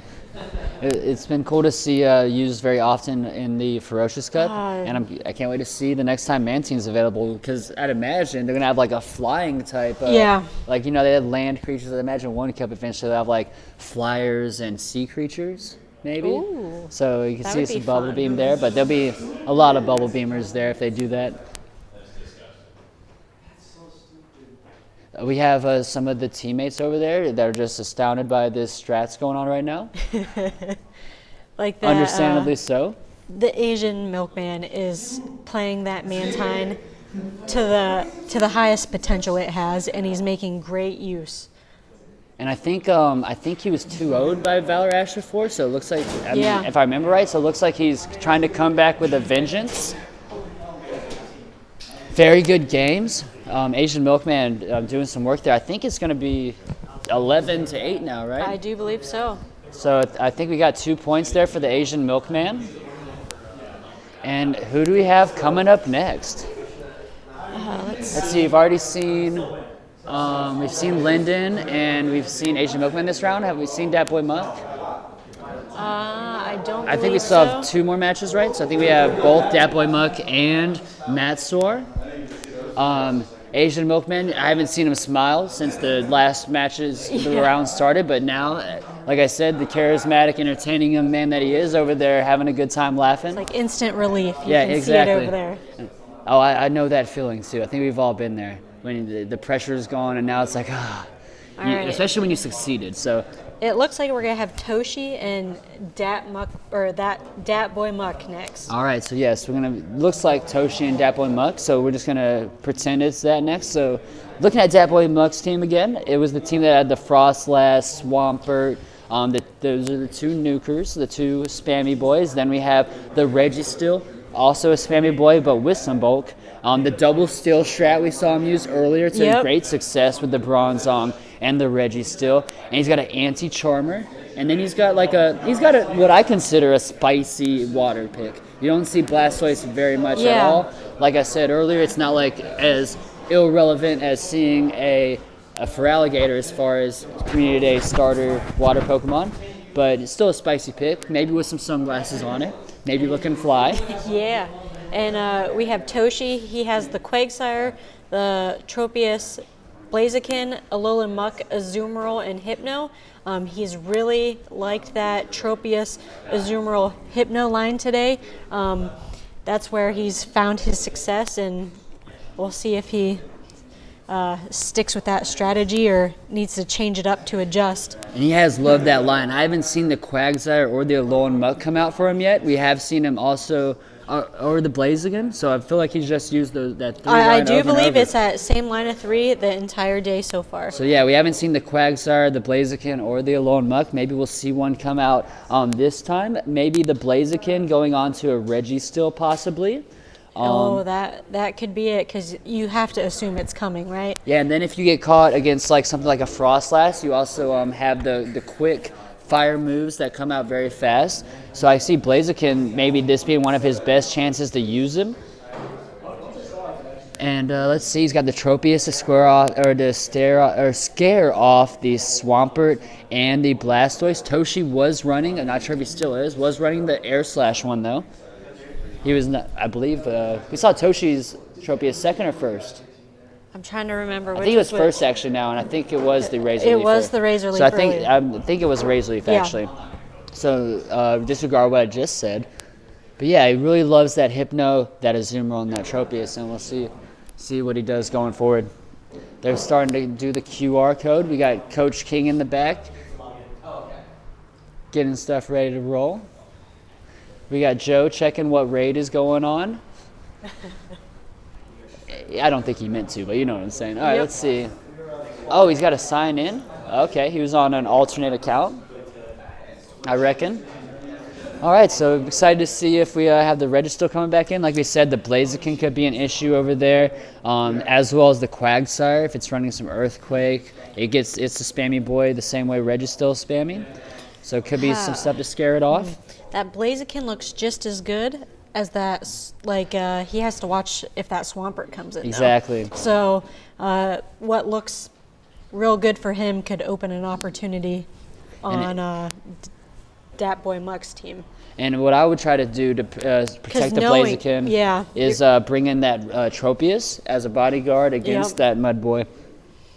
And yeah, that's the main thing about bringing that Blaziken is you just have to watch out for the Blastoise a little bit, and then especially the Swampert. Yeah. But we haven't seen Blastoise brought out yet either.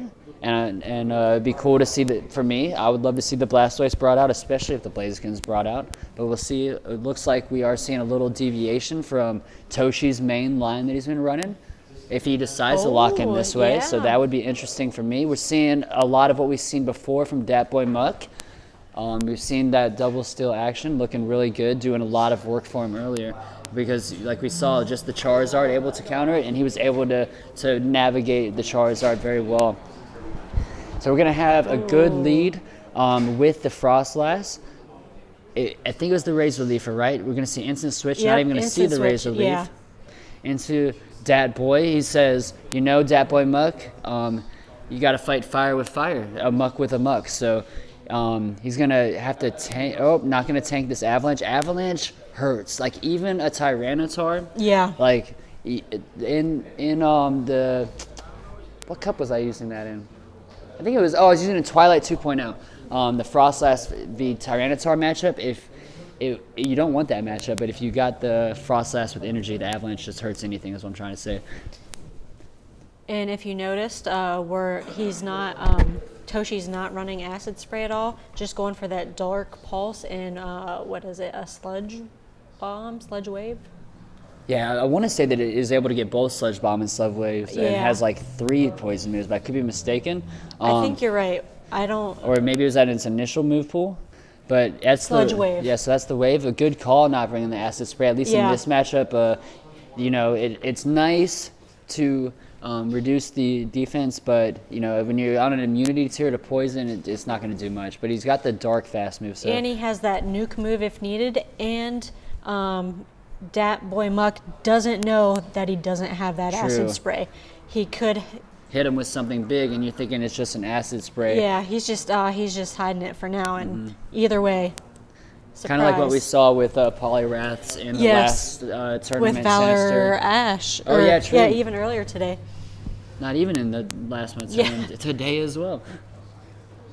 All right, so the Tropius is able to finish him off, even though it's immunity tier resistance, I believe. The Razor Leaf smacks that hard, and of course Lock-On does not smack at all.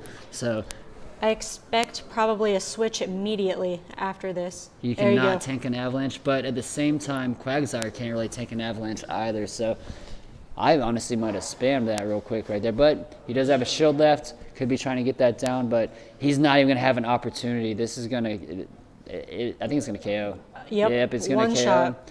One shot, and it's looking like a good it's looking like it's going to go towards Toshi. Yeah, he still has one shield left, and that Frostlass doesn't have anything. I forgot to look at his moves. Is it Stone Edge Earthquake, or what's he running besides Earthquake? Oh, I didn't I think it was notice. Stone Edge. Let me look. Yeah, Yeah, Stone Edge. So this is going to be an easy clap right here.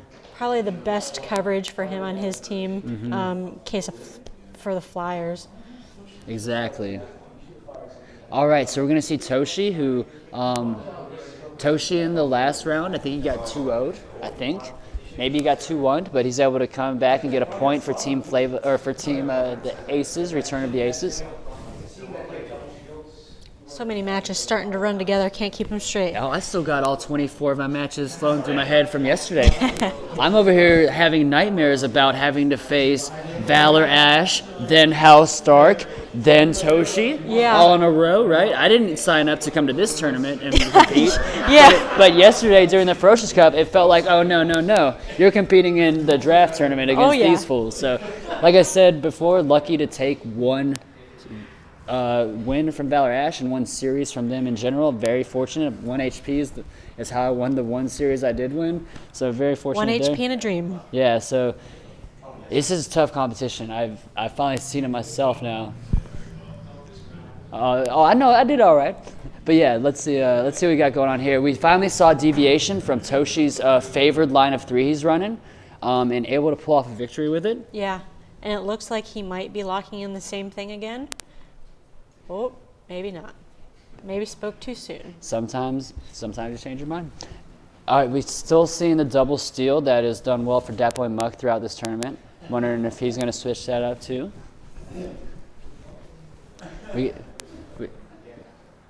And we have the Muck lead. I do believe so, yes. Just really thrown in his face that you might be Dat Boy, but I got your boy on my team. And we'll see. This is good. Yeah, we'll see if we'll see that Dark Pulse. You know, you think you bring in a steal onto Alolan Muck, thinking immunity tier. I don't got to worry about his fast move, but Dark Pulse, or not Dark Pulse, whatever the Dark fast move is there that Alolan Muck's running, it really is a difference maker. I feel like right here. Snarl. There. Oh, he's got Snarl. So it's a buff Snarl too. Yeah. Dang. See, I haven't used Alolan Muck since the Snarl buff too. So, wow, incredible, amazing. Wow. Yeah, I was gonna say now didn't even it realize is. that. I used to always just run the poison. Now it's like Yeah. you gotta run the Snarl, right?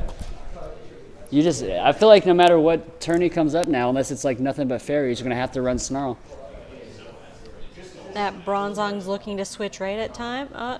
Yeah, trying to time a switch into a switch to shield Yeah. with your other Pokemon taking the brunt damage. Decided not to do that. Yeah, he's not taking Dark Pulse, of course, super effective damage, but also coming back with super effective damage. Yep. Both players making the right decision to shield here. We're going to see a switch after that, and now it's off to the races. He is locked on and ready to roll. We got 2 spammy boys. Yes, for sure. This will hurt. Yeah. All right, yeah, about half right there, a little more. So that's a big hit. And we are going to see the nuke play here, not going with the shield bait Stone Edge. Oh, and he does decide to shield. That is So nice could call. be key for Dat Boy Muck. Yeah, definitely a good call there, and he's going to get another shield.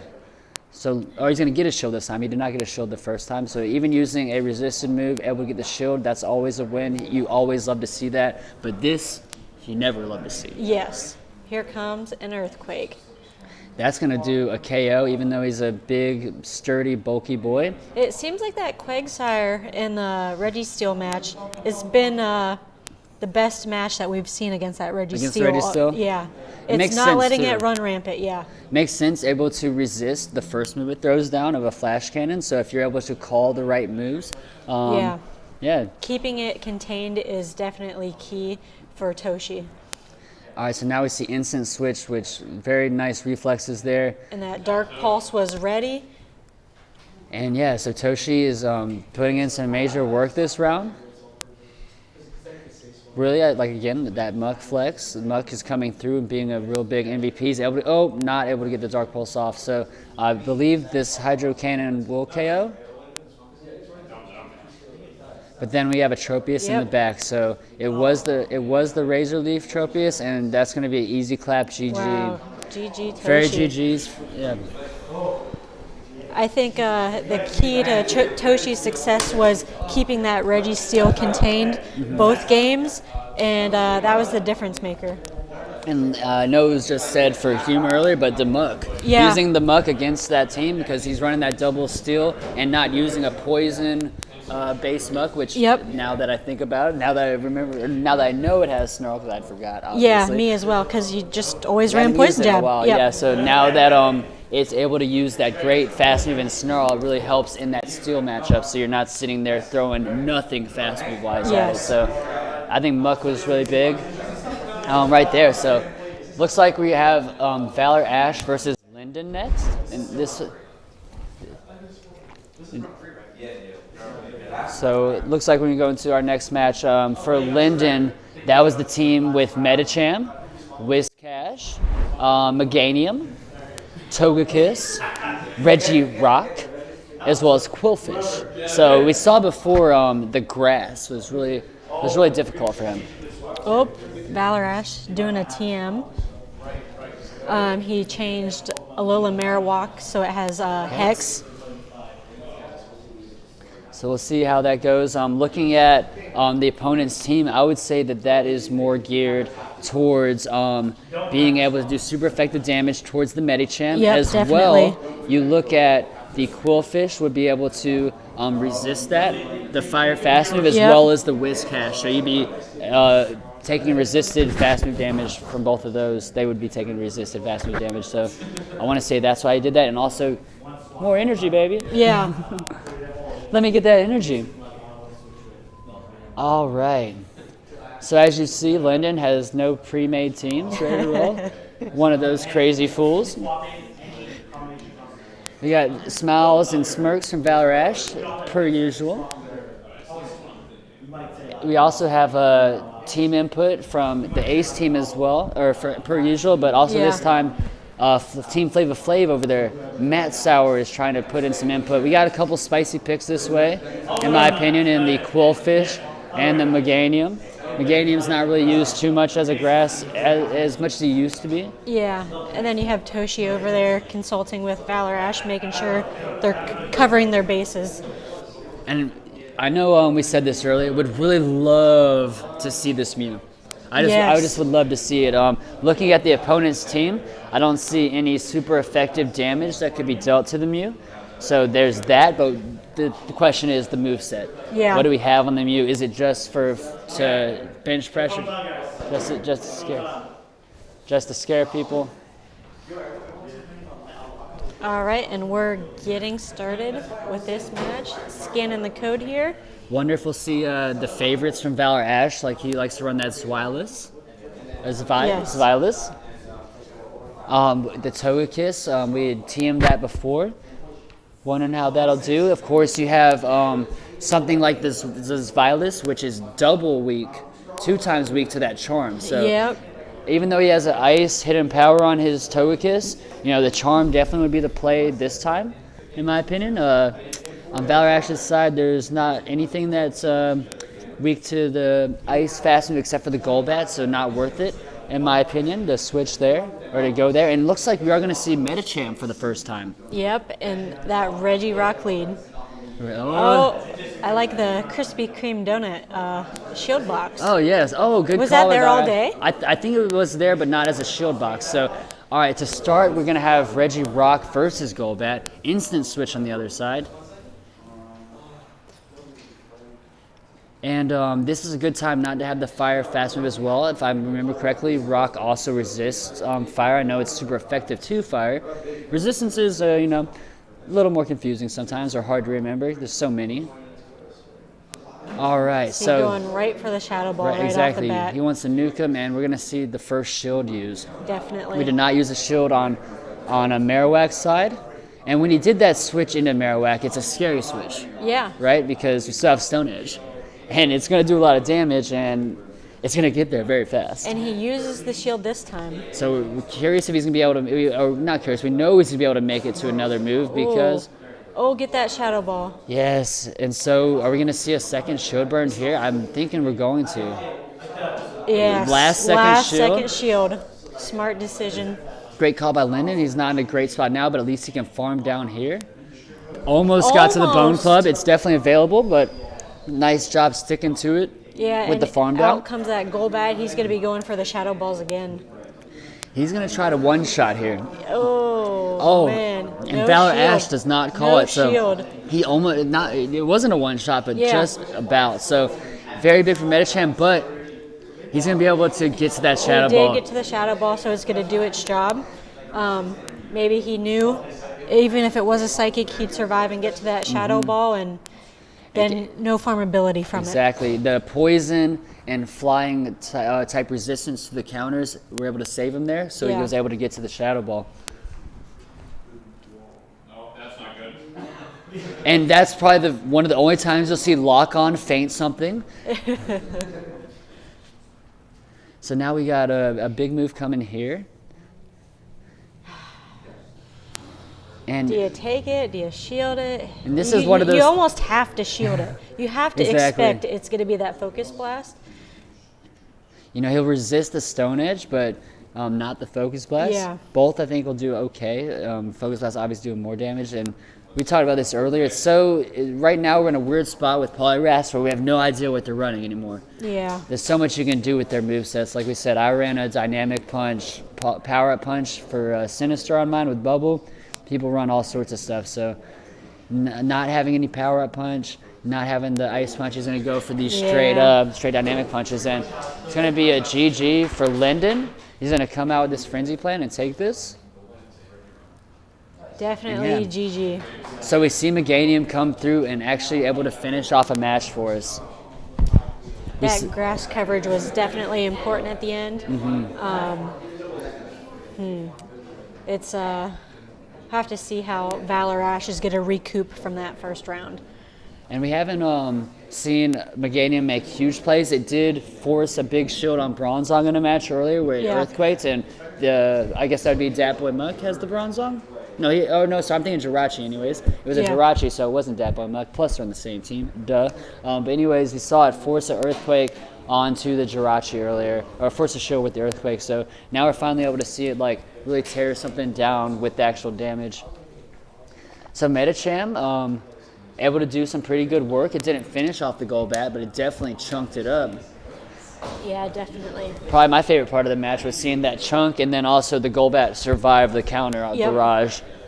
And Valor Ash had to know, it was going to survive. It'd still get that shadow ball. Calm, cool, collected. It just wasn't quite enough. Exactly. Even saving that shield. Maybe if he had Ice Punch, maybe it's a different story on the Poliwrath, possibly, but Maybe. maybe he gets the two of those, but he played as well as he could, and he almost pulled it out. And Yeah. like I said, I was sitting there thinking, this is about a KO. Yeah. And he played it so smart. And really, like we said, just the Poison Flying type, able to be immunity tier to that counter, saved the Golbat there. So here we go, locked into game two. I think we probably both missed Yep, who they locked both in as, missed but we it. got the Marowak versus the Regirock. All right, Yeah. we'll see how this fresh start goes. All Because right. last time it was the Marowak switching in. But still, that energy gain just blows my The mind. Stone Edge, he's barely past Bone Club and he's already having to take a Stone Edge. Of course, he can take one as we saw last match, and the fast move damage doesn't exist. And Valor Ash is going to be farming a little bit more. And it looks like he did one extra fast move that he didn't intend to, so thankfully able to get that off in time. Yeah. So I wasn't looking at the right screen, but that Stone Edge has to be just about ready. It is. Oh! This is big. We'll see if he forces a show. That's a lot of energy to give up. That's Yeah. a lot to give up.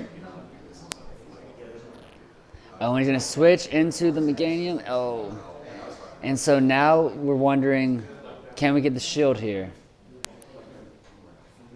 And he does not, and that is a great Wow. call because Grass is going to resist Yes. that, and that's going to be a big move. And it looks like Valor Ash is it could be in a tough spot today. But now we have Frenzy Plant is going to be resisted Yep. 2 times as well. So if you can get to the Earthquake and also no shield, that's what you prefer. And farming on the Skullbat is going to be important for the long run. He's gonna sit up. He's gonna send off this Poison Fang. He's quartzing Yeah. it. He's not clicking the bubbles. Maybe You expecting want a to shield be or able one to farm it a yeah. little bit more, almost to that Shadow Ball, and he's going to send it off as soon as it's ready. Because no matter what comes into it, they're either going to have to shield or they're going to take a Shadow Ball to the face. And Shadow Ball hurts just about anything. And if Yeah. you got something like a Skunk Tank that Yeah. resists it, it still hurts, man. It's just one of those moves. Taking about 40% off of Reggie. Of course, Reggie does absolutely nothing with Lock On until you get to that charge move. So, are we going to see another shield? Are we going to see the Golbat go down? He's going to save it. Trying to get to another Shadow Ball, but he could probably finish off with Poison Fang, Yep, so just going kidding. with that Poison Fang. Valor Ash is a master on how to use this Golbat. And he's the reason that they have Golbat on that team. Yes. It's one of his favorite Pokemon to play with. Swap in the Marowak, get that last Bone Club off, take down the Reggie, and then almost gets the Bone Club before he faints. And even though we're resisting that counter, he was 1 counter away from death there. So good call, Yes. not trying to farm. You know, that's something we all have to manage is our greediness in this game sometimes. You get a little too greedy trying to get to a certain move or farm too much, and it can Ooh. bite you. So I think it's a good call just getting that chip damage in real quick. All right, so Medicham has a shield here, and Valor Ash not looking so good with that Poly in the back. If you can land a Psychic on the Poly, it's gonna be a GG easy clap. But let's Wow. see. Like you said, Yeah, no still shield. shield. That's GG. Yeah, he's in a not in a winning scenario, and you know sometimes you get it and sometimes you get got. So the Psychic's gonna finish him off, And he still had a shield left. There wasn't much Valor Ash could do there. And Lyndon's experience from doing all these freestyle tournaments really showed in this match here. exactly. He decided to finally bring in the Medicham, something I'm pretty sure we hadn't seen all day. Yep. And it was really a big player in his success, able to pressure that Golbat and that Poliwrath there with the Psychics. And Psychic to me is just like an insanely good move on Medicham. Definitely. I love the Psychic on the Medicham. I love being able to have a super effective move against other fighters. It's part of the reason I feel like Medicham overtook something like Lucario Definitely. in the last in the Sinister Cup. So it started out Medicham was kind of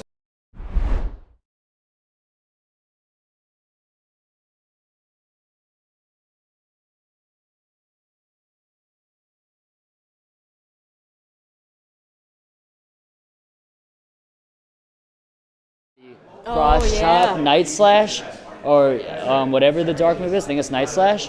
That was the most annoying fighter to take for me because you bring in a ghost Pokemon, dark type move, you bring in Yes. a tanky steel, fighting types, you bring in your own fighter. That Yep. fighting move hurts. So Yes. if you had the legacy, if you had that legacy on the Primeape, I feel like I had it, and it was squishier than I liked. I had really? to use too many shields, and I liked where Poly, like I could take some hits with it and not necessarily have to shield, but like I definitely played it around with the Primeape a lot, and it just had its niches, but I think for me the Poliwrath worked out better because I like saving my shields to the end depending on the situation, so it allowed me to be able to tank some stuff yeah, Poliwrath. where I had to save that shield for Primeape.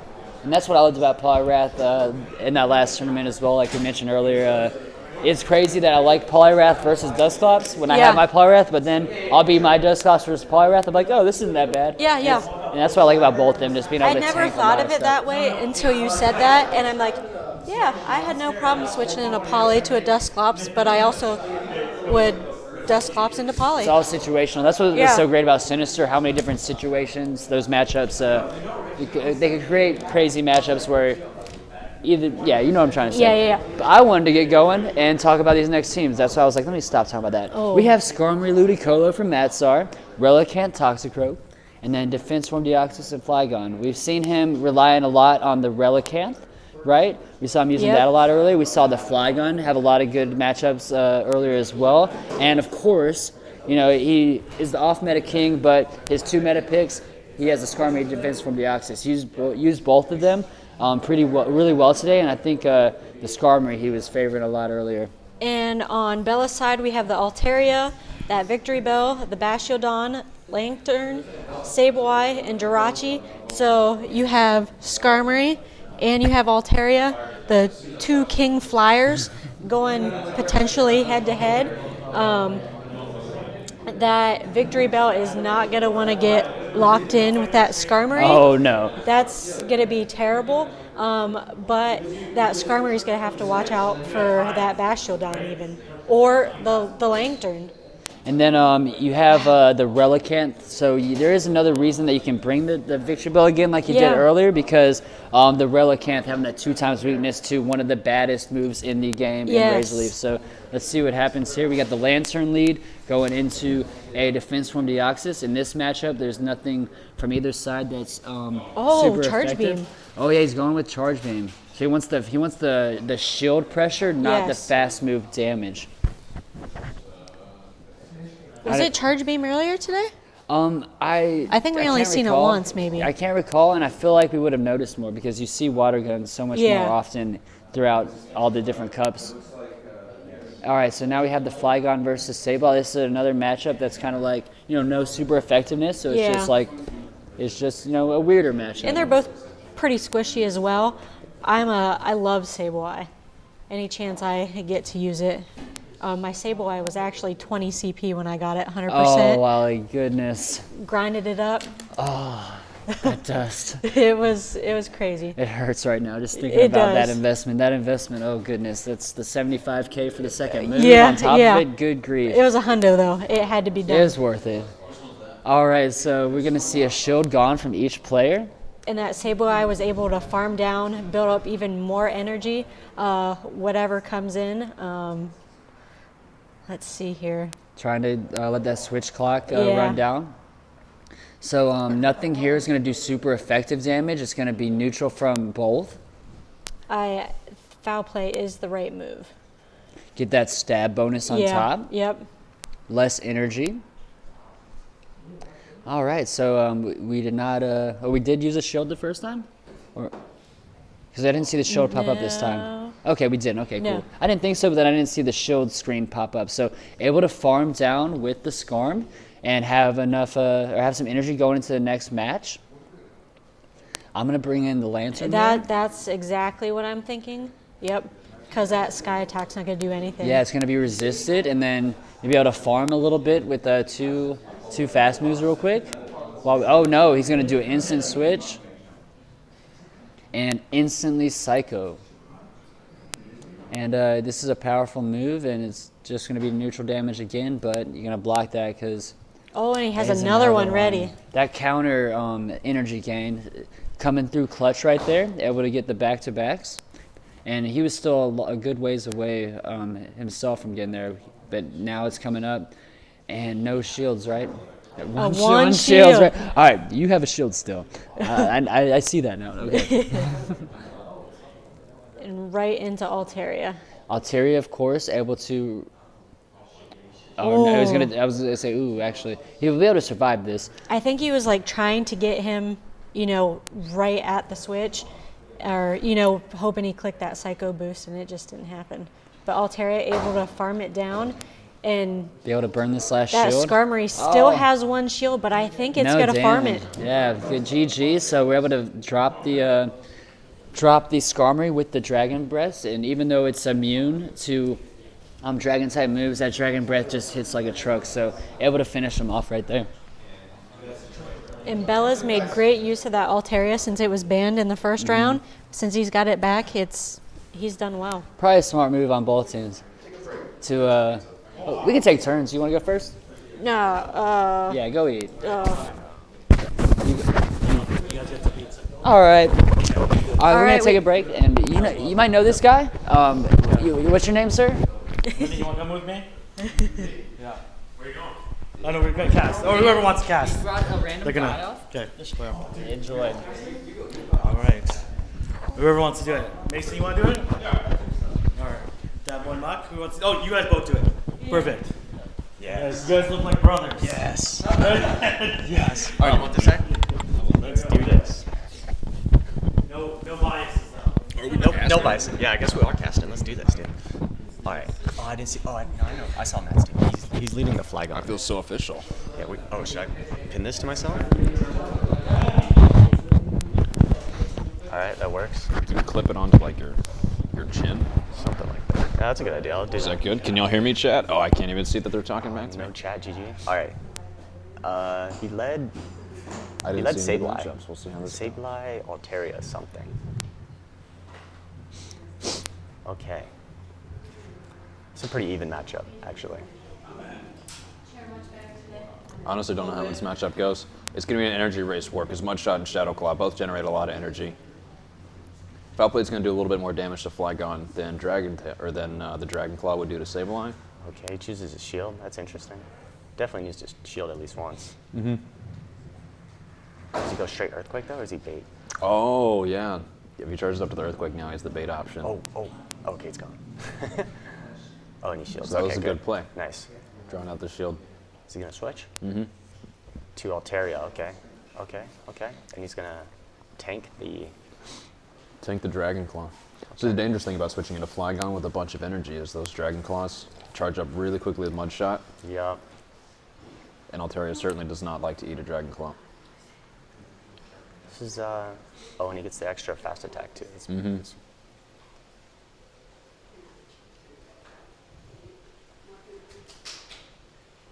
This seems to be in his favor, but he still has Sableye for the Deoxys D in the back, so... Yeah, Matt set his team up for success when he took that Dragon Claw sized chunk out of Altaria's health. So it really solidified the Altaria Skarmory matchup for him. Oh, there's the chat. Hey, chat. Will he drop it? It's a PG stream. Alright, here comes the Jirachi. Do you flash cannon? Yeah, he does go I think for he the flash would. cannon. Either way, it's resistant. I think you just want to try and get out as much damage as you can before you die. Generally, if you can't double Sky Attack, you should go for the Flash Cannon. Always. Oh, that does a lot, too. Matt's switching to Deoxys, okay. So the interesting thing is he double resists Psycho Boost, and he resists Deoxys' Rock Slide. So I wonder if he's going to stay in this matchup. Oh, Sableye, wow. of Yeah, course, Sableye, with the yeah. Shadow Claw and the Foul Play. That's why he bought this Sableye, is for this matchup. Oh, wow. He got a little greedy trying to farm, I think. So now he has to shield. Yep. Has to try and hold on. But the thing is, do you shield this? As Do you shield the Deoxys? Definitely not. I think you would Definitely not. try and save the Oh, shields wow, for... he's going to farm him up. Oh, That's a good play by That Bella. is a good, very good play. Wow. And now he's going to get the extra. Very slick, Bella. Wow, well played. He needs that, though, because Indeed, he's... indeed. Do you come in Flygon or Skarm here? I've Skarmory for sure, okay. I guess to just eat it? So he's going to eat the charge attack, and then, yep, save his shield and for Flygon, where he can really apply that pressure. Oh, not enough. Oh, wow. Yeah, it's not. This isn't going to kill either. It's not going to KO either, but it's going to be able to farm a little bit more. Oh, no, he's done for. Yep. Oh. That Sableye's going to get the Shadow Claws that it Oh, needs. yeah, see, he went for the... That's the only play he could have made, absolutely. He was trying to farm him down with the Mud Shot, but Wow. Shadow Claw That does was- a lot of damage. I know. Wow. Yeah, that just tied it up, didn't it? I think that did just tie it up. It should, Wow. That was really well played by Okay. Bella. I'm assuming you guys have already thought about your team swapping, Yeah. right? So you guys ready to declare? Who's your representative? I think we're both over here. Okay. Who's it? Who's going to declare it? Who's going to declare on your team? Stark knows the decision. You said you were ready. We are ready. We know what we're doing. I know what we're doing. I'll declare. No, same time. Oh my gosh. Come on, guys. Okay, ready? Okay. Actually, come on stream, and not at the same time. Milkman, or whoever. Milkman, come on, man. Okay, come on. Am I coming too? Yeah. Come on, man. Yeah, come take this one. Here, talk into the fuzzy little thing. No, this one's yours. This one's mine. Okay. Oh, you should go around first. There it is. All right. Okay. Tell them why you're swapping teams. Ready? Sure. 1, 2, 3. Bella Balloon. Oh, you're okay. Who's switching? So you're switching with Bella? Yes. Okay, you're switching Bella. And I'm switching with Dat Boy Mook. Oh, okay. Okay, give the Milkman, you go first. Give the reason why you want to do the switch. Because he's got a very solid core of Altaria, Bastiodon, and Victory Bell, Sableye. It's a very solid general team, and everybody knows how to play those picks. And yeah, I can't go wrong with that team. So Bella, you're gonna have to play Asian Milkman's team. Okay, I have to see what. Yeah. And then I'll give you a reason why you want Dat Boy Mook's team. The main reason is he has Registeel and Swampert and just a really good solid core of double steel with great coverage overall, double water, double steel, and it's just a really good team. So yeah. Again, I have my team, my time. Okay. Who's up first? All right. Yeah, I don't know actually the order of the matches. All right. I think Maddie's back. He's back. Oh man, you guys both switched. Thank you very much. You ready? Okay, give it a minute. Okay. Let me have the second. Hey guys, we are back. We are back at it like Pokemon Go addicts. All right, let's do this. All right, so we had some switch-ups going on. We're going to have Bella and the Asian Milkman switching. And, of course, I think if I had to pick a team as well, I might pick Dat Boy Mook's team. So we saw Hal Stark switching with Dat Boy Mook. The last team that did switch. Okay, so Matt. Let's see. Matt, you ready? Get And I everything. just want to take this moment to remind y'all that you can link your Amazon Prime to Yes. your Twitch, and you can get a free subscription. And then what you can do with that, you can drop it right here on Go Live PvP and help support Andrew, who does a lot of work for this They community. don't have to change. Okay, nice. All right, so we are playing Valor Ash against Matt. Against Matt Sauer. So neither of them switched. So we'll look at Matt Sauer's team again. That was the Skarmory, Ludicolo, Relicanth.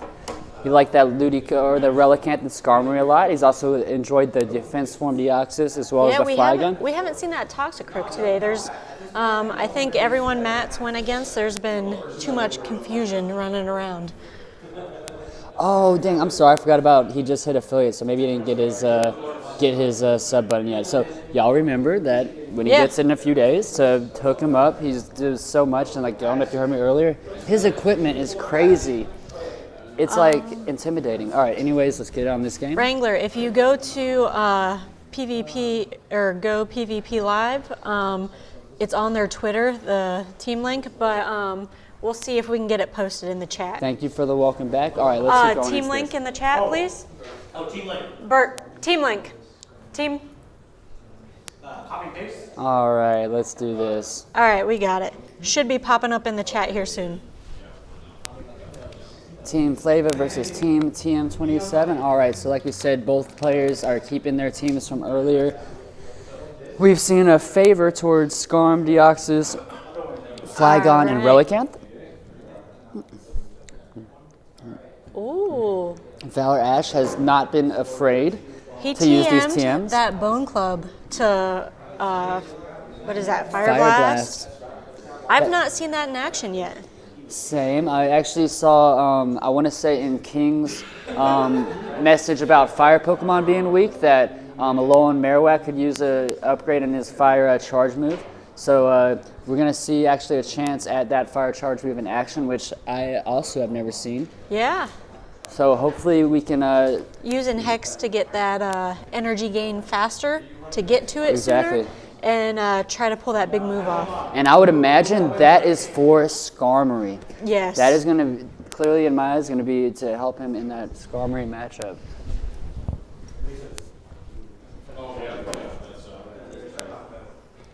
All right. Yeah, I had to make sure someone else got their earphones on before I kept talking. I noticed it. So I was like, all right. So yeah, we have that. Yeah. I was just glad that his opponent had the headphones on. So I was like, I was like, okay, at least he is cool. All right. So yeah, we're gonna see a lot of old favorites from Matt Sauer with something we haven't seen too much today in the Ludicolo. He has busted it out. It is a Razor Leaf, if it still is. So we'll see how this goes. If he decides to stick this route, which he has changed his team already, electing to bring in a defense form Deoxys instead of that Ludicolo. Now, did we see what Valor Ash locked in the lead? I did not see I locked did not in lead. either. I need to get better at watching for that. But sometimes it's so quick, you just miss it. You never know when they're going to lock it in. Oh, a Lapras. Lapras, we're not sure the moveset exactly. It could be running Skull Bash, and it is. I'm good. Yeah. I think he played it real early in the day, and it had the Skull Bash I thing. remember playing like, oh, here we go. I've been wanting to see this all day. And now we see the moveset on it too.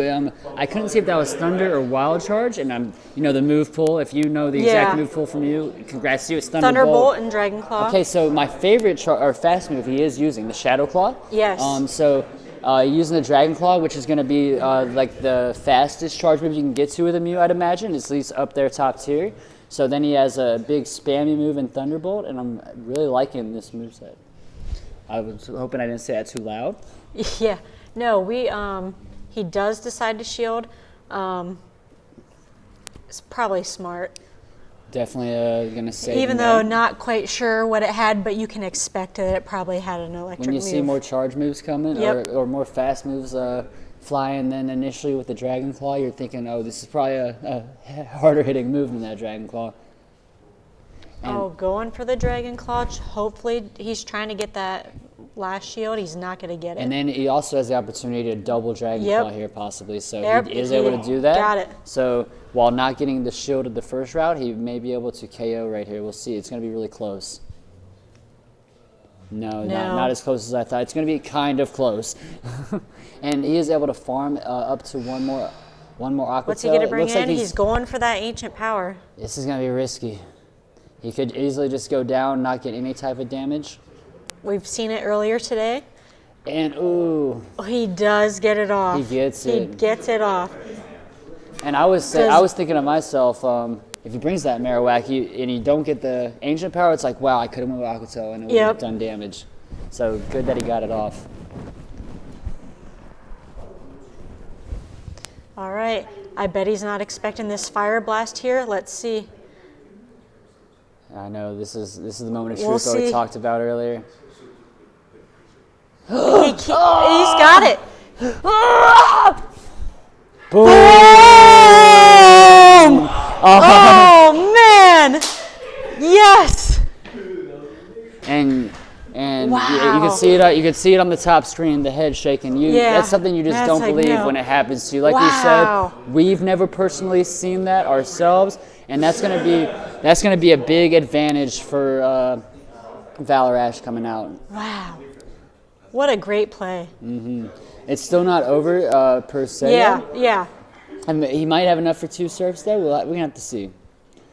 Matt Sauer was trying to farm up to try to eventually get to a Psycho Boost plus a Rock Slide. Yeah. But it could be at the point where just 2 Psycho Boosts probably be the route to go with that counter damage.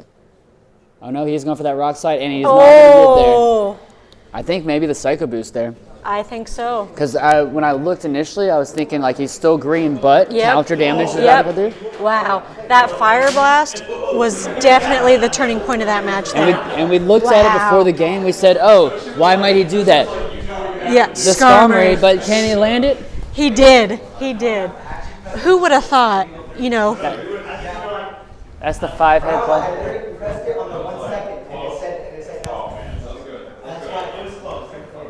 All right, so we're having a little discussion. All right, so we're gonna see. It looks like now with that match, it snuck up on me personally. The return of the Aces just tied it up 13-13. Wow, I So- didn't realize it was that close. Valor Ash coming in clutch. Yeah, Team Flavor Flav had built a lead, but He's it was been quickly- really solid all day today. I want to say maybe the first or second round he lost either the round or a match. but I Yeah, can't he remember faltered exactly. in the middle, but overall he's been I fairly want to say he's consistent. won. If he wins this round, I want to say he won 3 of his 4. I think. Could be mistaken. Yeah, exactly. Clip that. What Go Live said. Yes. That needs to be clipped. They told him to clip that fire blast. Yeah. He almost shielded too. Yeah. That's all right. So here we go. We've seen this before. The Mew versus the Relicanth. Yep. And now Matt knows exactly what he has to expect here. He's going for this boost. Awesome to have seen Oh. 2 of these today. Let's see. Defense Form Deoxys coming in, which is interesting because it's going to take super effective damage from Shadow Claw while dishing out resisted damage in counter. And we're going to see a switch into the Marowak. Now this Marowak does have to watch out for Rock Blast, so we'll see if he decides to shield here or not. And he calls it. He Calls says, it. "You're No not Rock shield. Blasting me." Not today. He just stares it straight in the face and says, "Come at me." So here comes I'd the expect to boost. let this one go. Oh no, he does shield this one. Doesn't want to get too low. Yeah, and that's one of the thing about, we say Yeah. about getting too greedy. You don't want to get too greedy and stingy, holding off your shields, and it can really turn a game around if you get caught with something. Down goes that defense Deoxys, and in comes that Relicanth again. Water gun, as Gemma says, the pew-pews are going to be Yes. tearing into it while building decent energy. Going to resist, or going to shield that. And he really just wants to keep farming down with these gotta water farm tails it right to now. the best he can. Doesn't want to let him get another Shadow Ball though, so eventually does decide to throw some of that energy back at him. I think he's probably going to come back in. Oh, comes back in with the Poliwrath. Something like the Mudshot edition, so that's going to be gaining farming energy very fast. All right, is he going to shield? Is he not going to shield? Even though it's neutral damage, it's Yeah. going to hurt. It's that dynamic punch. So yeah, it does about 40%. Swap in.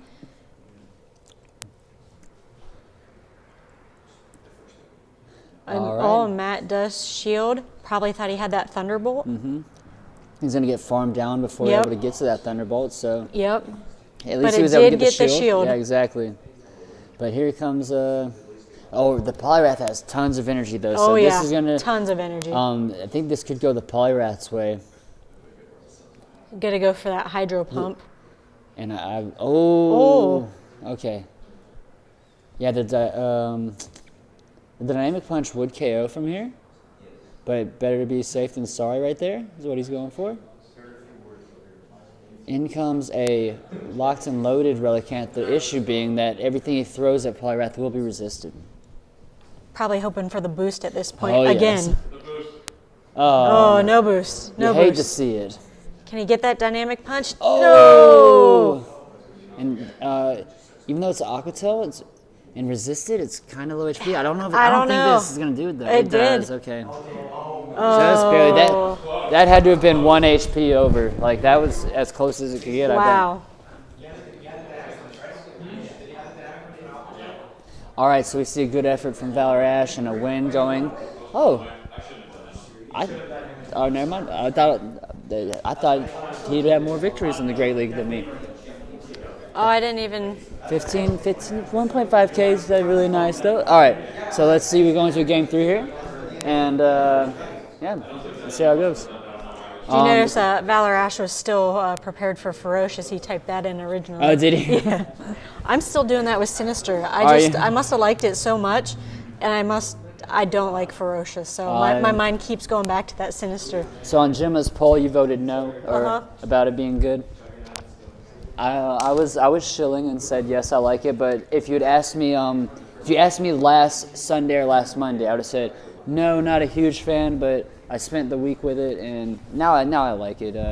It can be very, when you make a mistake in building team comps, and Ferocious, it can kill you. Like, Yep, you bring in one of the exactly. wrong Pokemon, or your opponent bring in one of the right Pokemon, can really sway, because it's not, the molds where you bring one of each. You Yep. got 4 choices for real, like, kind of molds, with little deviations. This one's like 7 to 9 different molds with Yep. little deviations here and there. So just choosing one wrong Pokemon can kill you. So we're gonna see the Mew lead, and this is what I want to see all day, right? I've Yes. been asking for it, and I got it. Mew's gonna resist while dealing super effective damage. Of course, it's a thick boy, Yeah. so not gonna do that much even though it's super effective, but it is gonna be better than what it's taking.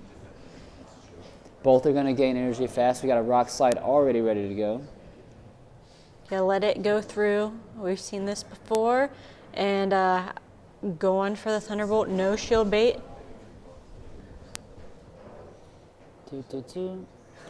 And it does go through. Goes through, and it does a nice chunk of damage, even though it's Yeah. just neutral, no stab. Thunderbolt hurts. We're gonna see another. Oh, gets the Dragon Claw And off. this is going to be pretty close to KO, but it's hard to tell with some of these matchups. Especially with stuff I'm not as familiar with. And that's a thick boy. All right, so we see the Psycho Boost coming in, and both players decide to shield here. Mew is going to be able to farm down, almost have enough energy for a big. He's gonna go right big for that clap. Thunderbolt. He's going for it, and he's able to get it off before going down to water guns, which that can be a scary sight sometimes. Those Yeah. water guns coming in because it wrecks you. That's a Ooh, and he's gonna let nice that one chunk. go through. That is a nice chunk. Able to farm down though afterwards. He does have a advantage against one of the Pokemon here if he's able to get that lined up correctly. Alrighty, swapped right into the Skarmory. Valor Ash had a little bit of trouble switching Yep. over. It took him 2 attempts. Not very so clean. That energy advantage for that Skarmory could be a difference here. It could be. Even though if it does get through 2 of the Sky Attacks, it's not going to KO with the second one. So we'll see if he's able to get the Shadow Ball bait, followed by maybe even just a Shadow Ball. At that Yeah, point. You yeah, probably at wouldn't that need to point. do the Fire Blast. Neither one of these moves are gonna feel good to take from Yes, that exactly. Skarmory. So it's just pick your poison, which is it gonna be? And he is going to shield He this. does shield it up. But Skarm has. Wow. I'm He's- just going to send that again. Yes, Yeah. that's what he decides to do. He wasn't really threatening with energy. He was not as close as I was anticipating. But you got to Yeah. be careful. You don't want to lose all that energy. And while it doesn't KO it, you never know how fast he was going to get there. And like we said Oh, earlier- doesn't get it switched out. Yeah, you see that water gun come in, and that can be so scary. Because you might not be able to react fast enough. With something like a Charm or Confusion, you have that little small window while Yep. it's registering, but those water guns, Yep. pew, pew, pew, pew, pew. Pew pew. Pepe le pew, pew. All right. So we're gonna be Aqua Tailing. He's gonna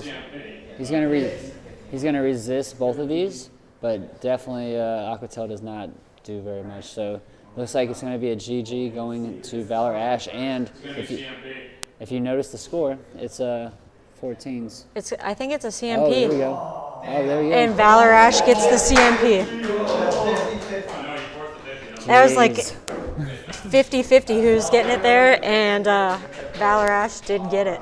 So Valor Ash able to take his team of aces Yep. from down in the standings by a couple matches, and now Yeah, it's all tied tied it up. up. Valor Ash, I think he's done that twice today too. He has just been very consistent on the wins and just coming in clutch like the pressure doesn't bother him, and he keeps composed and can just he does what he needs to do.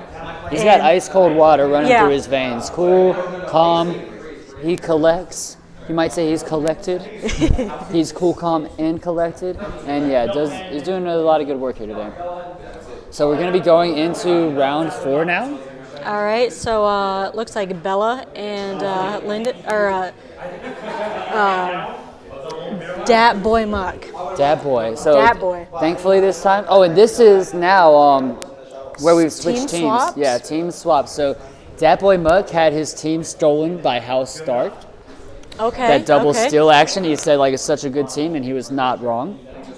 Bella had his team stolen by the Asian Milkman. Ah, okay. So let's go look and see what we got working with. So for the Bella, he's going to be running Cresselia. He's running Umbreon. He's going to Okay. be running Vigoroth. He's going to be running Venusaur, Mantine, and Fortress. And then if you look over at Dat Boy Muck, he was able to steal House Stark's team. And that's going to be consisting of A House Stark. Probopass, Lugia, Haunter, Charizard, Ivysaur, and Steelix. So, where was I looking at again?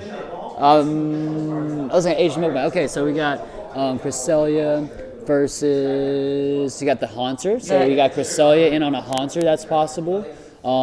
We got the Charizard from Bella, or from Dat Boy Muck, that would be able to go into the Fortress, right? The Fortress wants no part of that Charizard. No. The Lugia will do well against this Venusaur. The Mantine's going to do well against that Charizard. There's a lot of Pokemon on each side that are going to do well against the opponent. So interesting to see that once these teams are switched, And how much they like damage each other. So Yeah, it's going to be real. formulating that correct line of 3, and just being able to, if you don't get the lead, you better back it up, have the right stuff in the back. There's a lot of answers to each team, and if you choose the wrong line, Yeah. you could be in trouble here. If you have like a matchup that's not the one you prefer, and you decide to play that one out, Yep. and you lose that Pokemon, it could bite you if that was your only Pokemon ready to take out the one on the other side. So we'll see how they manage that, if they all go with a safe switch. And even though you have a better switch that's more of a hard counter, you might want a safe switch. That way you can save that for later, Yeah. after they switch, obviously. So we're looking at the teams now. Dat Boy Muck, he did not grace us with more nicknames this time. You know, we had Draft God, we Yep. had Draft Shrek, but these are all just drafts. So he's buckling down. Yeah, he's it's time getting to serious. be focused. He knows it's round 4, and he knows that it's 14-14, and the stakes are high. The loser has to pay rent for the other team for a year. Ooh. Yeah, stakes are real high out Oh, here. and look at all the possibilities over on Bella's team. He has like the Aerial Ace and Water Pulse ready for the Mantine, and even the Fortress, he has a Heavy Slam and a Rock Tomb. Oh, and there's a Bubble Beam He's down got- there too. I was gonna say he's got 3 Mantines. I missed it. That is a big pool. So I'm curious to see. I'd want to be running on my Mantine. I'd want to be running the probably Bubble Beam, and I'm not sure if I'd want the Ice Beam or the Aerial Ace right now. I want that bubble for that Charizard If and the he Bubble Beam. runs it like the Asian Milkman did earlier, just those Bubble Beams were key Yes. to the matches he won earlier with it. Yeah, he was doing that slip and slide strategy that we've seen with the Suicune Bubble Beams. They're Yes. just trying to nerf the dude, and then try to save him for later. So we'll see if the Bubble Beam Mantine comes out to play like it did earlier, and if it's as effective as it was. So let's see. And my guess is, if I'm reading these correctly, they're probably all bubble variants with different viable charge moves. Okay. I think. I'm guessing that's what the first B Yeah. is for. So my guess is this is a bubble beam. Bubble Beam, and that's the move we want to see right now. It's Yeah. Ever since it got reworked to where it is going to dampen the attack of your opponent, and this is going to be a great lead coming for the side of Bella. We're going to see instant switch. Swap. Come in with that Lugia and then bring in the Mantine. And now we'll see that slip and slide, or we could see the Ice Beam go try to sneak attack. I wonder what we're going to see. Yeah. Here. He's not going to shield that. It doesn't take but about 35-40%. No messing around. It looks straight for the Ice Beam. And it's so hard Last to shield second something shield. that has Bubble Beam, because you Yep. don't want to It's the worst feeling to shield something that's really weak, like a power-up punch these Definitely. days. You used to have to shield a power-up Yep. punch. Now it's like, oh. Especially no. once you got it boosted, Oh, but now Lord. nothing ever. Oh, Lord. All right, so we're finally going to see a shield come out on the side of Bella, going for another kill shot. He says, I'm not slipping and sliding. I am going to nuke him to You gotta get rid of itsy-bitsy it, or I'm pieces." taking shields. And it looks like it is going to be, ooh. Ooh, not It's going to quite. be getting rid of it, but after a few fast moves. He's able to farm a Oh, little get bit to too. farm it up. So no matter Whatever's what comes coming in, he's going for that bubble beam. and he's able to get that off. So maybe if it was the rock throw Probo pass, it would have KO'd it Yeah. possibly, but being the spammy charge move, going with the Thunder Shock, it's a weaker in damage and not But able it to did off. get a lot of farming right Exactly. And the bubble beam didn't hurt it too much because No. it's so weak. there. But Instant swap into a Charizard, and then Ooh. bringing in the Umbreon. ooh, I've never seen Charizard versus Umbreon. It's shiny. They're both Yes. shiny. That's pretty nice. I'm gonna guess that this takes about 50.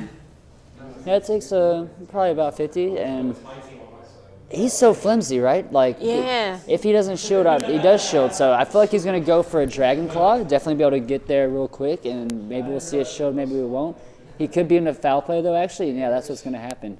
He's gonna be in a foul play by one fast move. So easy clap. He used the shield, but Charizard, I believe, will survive this, even though he's flimsy. Yeah. Yeah. Not even close. Just go straight into the Dragon Claw. Doesn't want to try to farm at all. A little extra energy. No chances, just because that Snarl charges so fast. Okay, and so we are going to see a shield on the Dragon Claw. And he gets to another one, though. Oh, wow. Ooh. Now, did the Umbreon overcharge, or was it I was curious. CMP? I'm curious about that myself because I felt like he should have gotten there I first, agree. personally. But I just missed it, like looking. So yeah, I thought he was going to get there first. Of course, Charizard goes down. You can almost blow on him and he goes down. Yes. So All right, no shields, Probopass full of energy, but But- you got the counter spammy Vigoroth. and the bubble beam damage earlier, so he's already Yep. not going to be hitting super Oh, effective yeah, with yeah. anything. And now he Oh. also has the bubble beam, so GG. he could survive this as it's resisted, but I think this is going to put him out still. Even I at think the, so. oh, Oh, yeah, see, he nope. survives that. You're right. But he doesn't survive the Oh, counters. no. He doesn't survive the counters, and that was really close. I know he's probably feeling like he pushed maybe one time, probably just one time too many off of the charge. Maybe it looks like it registered just one extra fast attack, so you weren't able to get that. All right, so we saw Valor Ash take 2 games in the last round to be able to bring it back up to a tied game, and now we're going to see Bella starting to give them a little bit of a lead. Seems like Bella and Valor Ash really, really consistent today for the most part. Like consistency overall has been key for both teams. And let's see, we got a big brain committee meeting going on with Team Flavor Flav. All hands on deck. Yeah. We've seen that more with the Ace team today, but they seem to be taking the role of chilling now. Yeah. So we see the roles reversed right here for a little bit. Seems like Bella has a plan and he knows what he wants to do to execute. Bella still looking cool, calm, and collected, like sitting still. Yep. You got Datboy Muck over there with some happy feet, tapping away on the phone, tapping away with his feet. He's ready to roll. And he is a calm battler. He will he can talk his head off while he's battling and not even look at the screen. Yeah. But he's looking like he's ready to roll and probably feeling like, He's like the dancing pressure right fingers now. going Yeah, on over there. He's Like he's trainer locked tips in. action. So let's see what happens this round. We see the Vigoroth right now up front still. Umbreon did well last time. Vigoroth, of course, being able to catch Probopass every time it came out. So it seemed to be pretty important last time. All right. So let's see what we have going this time. We had the Bubble Beam, obviously. Yep. And I think you are reading that right about, like, I air think so. relays, water poles. Oh yeah, it had water poles too, didn't it? Or no? Was it always Bubble Beam? It says WP at the end right there. We gotta ask We had to ask Bella what all the abbreviations were, because that said WS, which I thought would be water pulse. All right. All right, here we go. We got the Vigoroth against the Charizard. Charizard going to be resisting the counters. Going for that body slam spam. That spam ability, green eggs and spam, all day, every day with that Vigoroth. And like we said about the squishy Charizard boy. is so squishy. I know.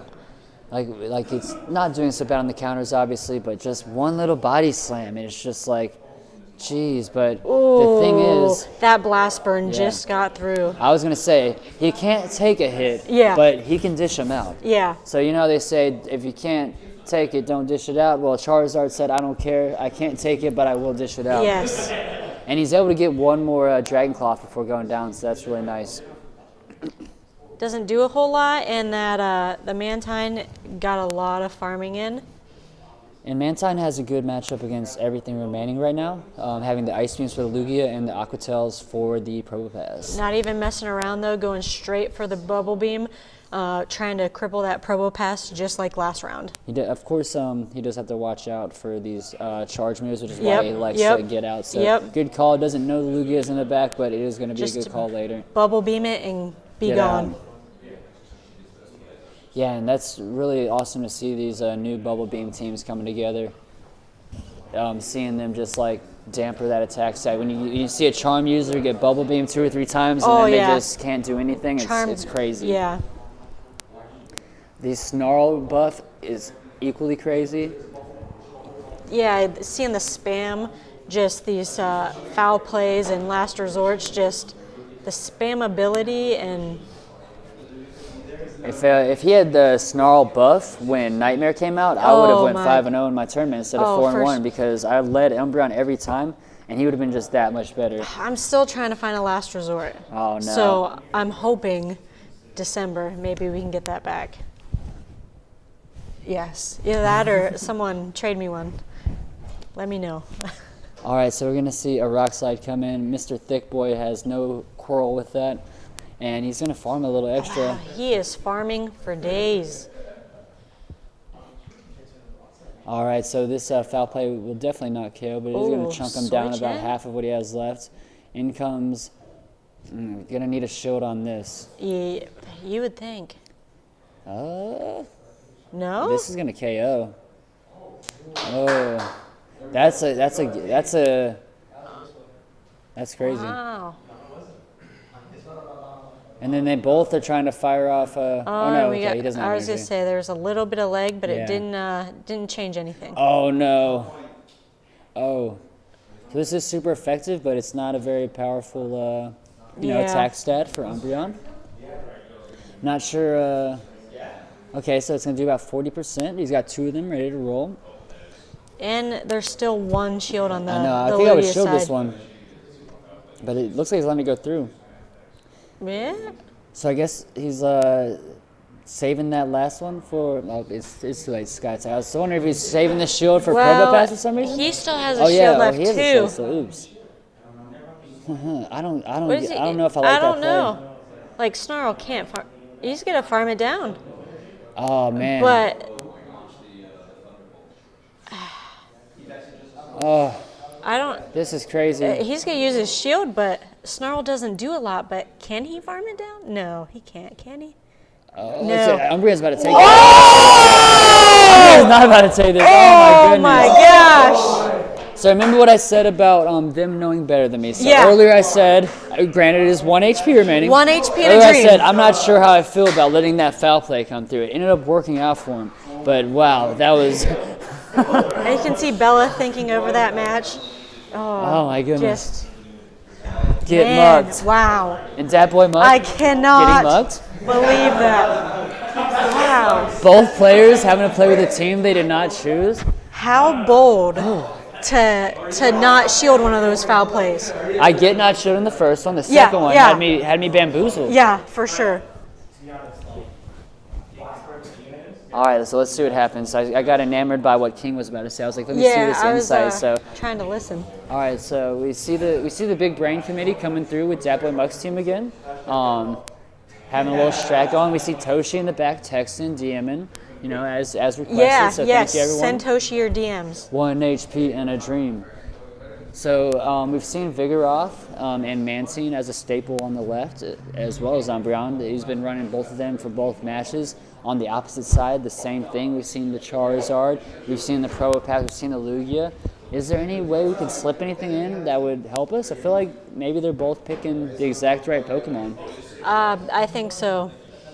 I'm looking, I trying don't to find expect somewhere. much of a change, but we also have a team huddle over here. Yeah. We might be changing something up. I can't personally think of where the change would be to where you find some sort of benefit. Maybe, you know, trying to get the Ivysaur onto the Vigoroth, but no. Only because it's not as flimsy as Charizard, so they both resist the fast move, but I feel like Ivysaur would probably take the charge move of Body Slam better, Yeah. but then also not be able to KO it with a Blast Burn. So I feel like they're both going to be using similar, if not the exact same squads. And let's see how we go. And we see Dat Boy. He's a what? I don't. I'm not sure what this is all about. Yeah, I don't know. Yeah, he has me bamboozled right now. I'm like, all right, so Dat Boy Muck, he's planning on running the triple Straight muck. straight mucks. Not sure if that's allowed, but we're gonna do it anyways. He said we're gonna get mucked. All right, so yeah, we're seeing something similar, and we did see a small switch. We did. Yeah, it's gonna Was be. that the Ivysaur it's in the there? Ivysaur is gonna be taking place of the Lugia. So we have a good spot for the Probopass, and earlier I said that Mantine had a good match against Lugia and Probopass. I misspoke, I think. You know, the Thunderbolt gets there really fast, Yep. and Bubble Beam doesn't do enough damage, so good call switching out there. You can't take a Thunderbolt at all. Foul play, we'll see how he takes this. Like I said, probably better than a Charizard would take any fast move, but Yeah. or charge move. But Umbreon, he's just too thick, boy. Oh, for sure. It's like something you hardly ever need to shield. Until like somebody hits you with like a Focus Blast from a Grand Bull or Yeah. something. A close Actually, combat. that Power Whip didn't do as bad as I thought it Oh, would. it did trip it down, didn't it? I just looked Yeah. up and noticed how low he Yeah. is. But he's going to get over to foul play, obviously faster since this insane amount of energy we see getting these days. Who's gonna get the foul play or the I think he Power went for Whip? last resort. Oh, Or did maybe he? He might have just been trying to farm. You know what we said about how sometimes we all farm a little too much. But he could have been anticipating wanting to use a shield and farm up to 2, but it doesn't seem to be the case to farm to another one. I think maybe I would have tried to do 1 or 2 more fast moves there. Wow, really want to keep that Ivysaur in this He is. game. Wants to take on that Venusaur. Let's see what we got. That Umbreon got the foul play. This will be enough. Yeah, for sure. And it's gone. All right, so what are we going to bring into that? Probably the Charizard and get ready. Oh, nope. He's going to go for a Dragon Claw to KO. And we're No, gonna, he we're not going to does see that go shield it. through. So we're Wow. going to see both Both players shields double down. shield. They're both going to double shield onto one Pokemon.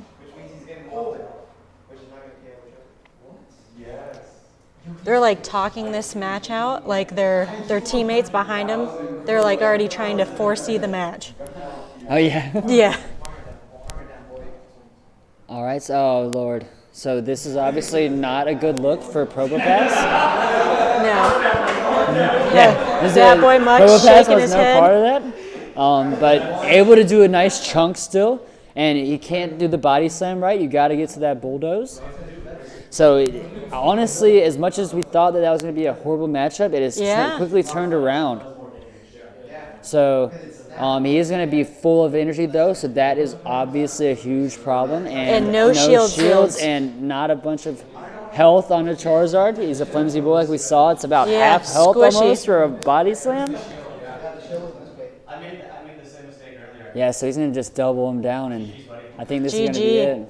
And after that, it's going to be the aces going. The aces are going to go up by 1 match. So we got 2 rounds left. 2 rounds left in the tournament. And this just shows you the level of gameplay we hear after all these matches to still be like score this close. Yeah. One match deciding so far. And you saw it get up to a 4-game lead on Team Flavor Flav earlier. They got up to a 4-game. We've seen the Aces go up by 2, so there's been a lot of back and forth and big swings in momentum on both sides of the court today. Yeah, when the Aces were down, they didn't stay down. They kept their composure, 4 worked their way straight back. wins. 4 straight wins. It was crazy. I believe it was Valor Ash followed by Bella right there Yep, who did that earlier. yep. And just amazing gameplay. Of course, right now, all the battlers are using teams they didn't quite sign up for, right?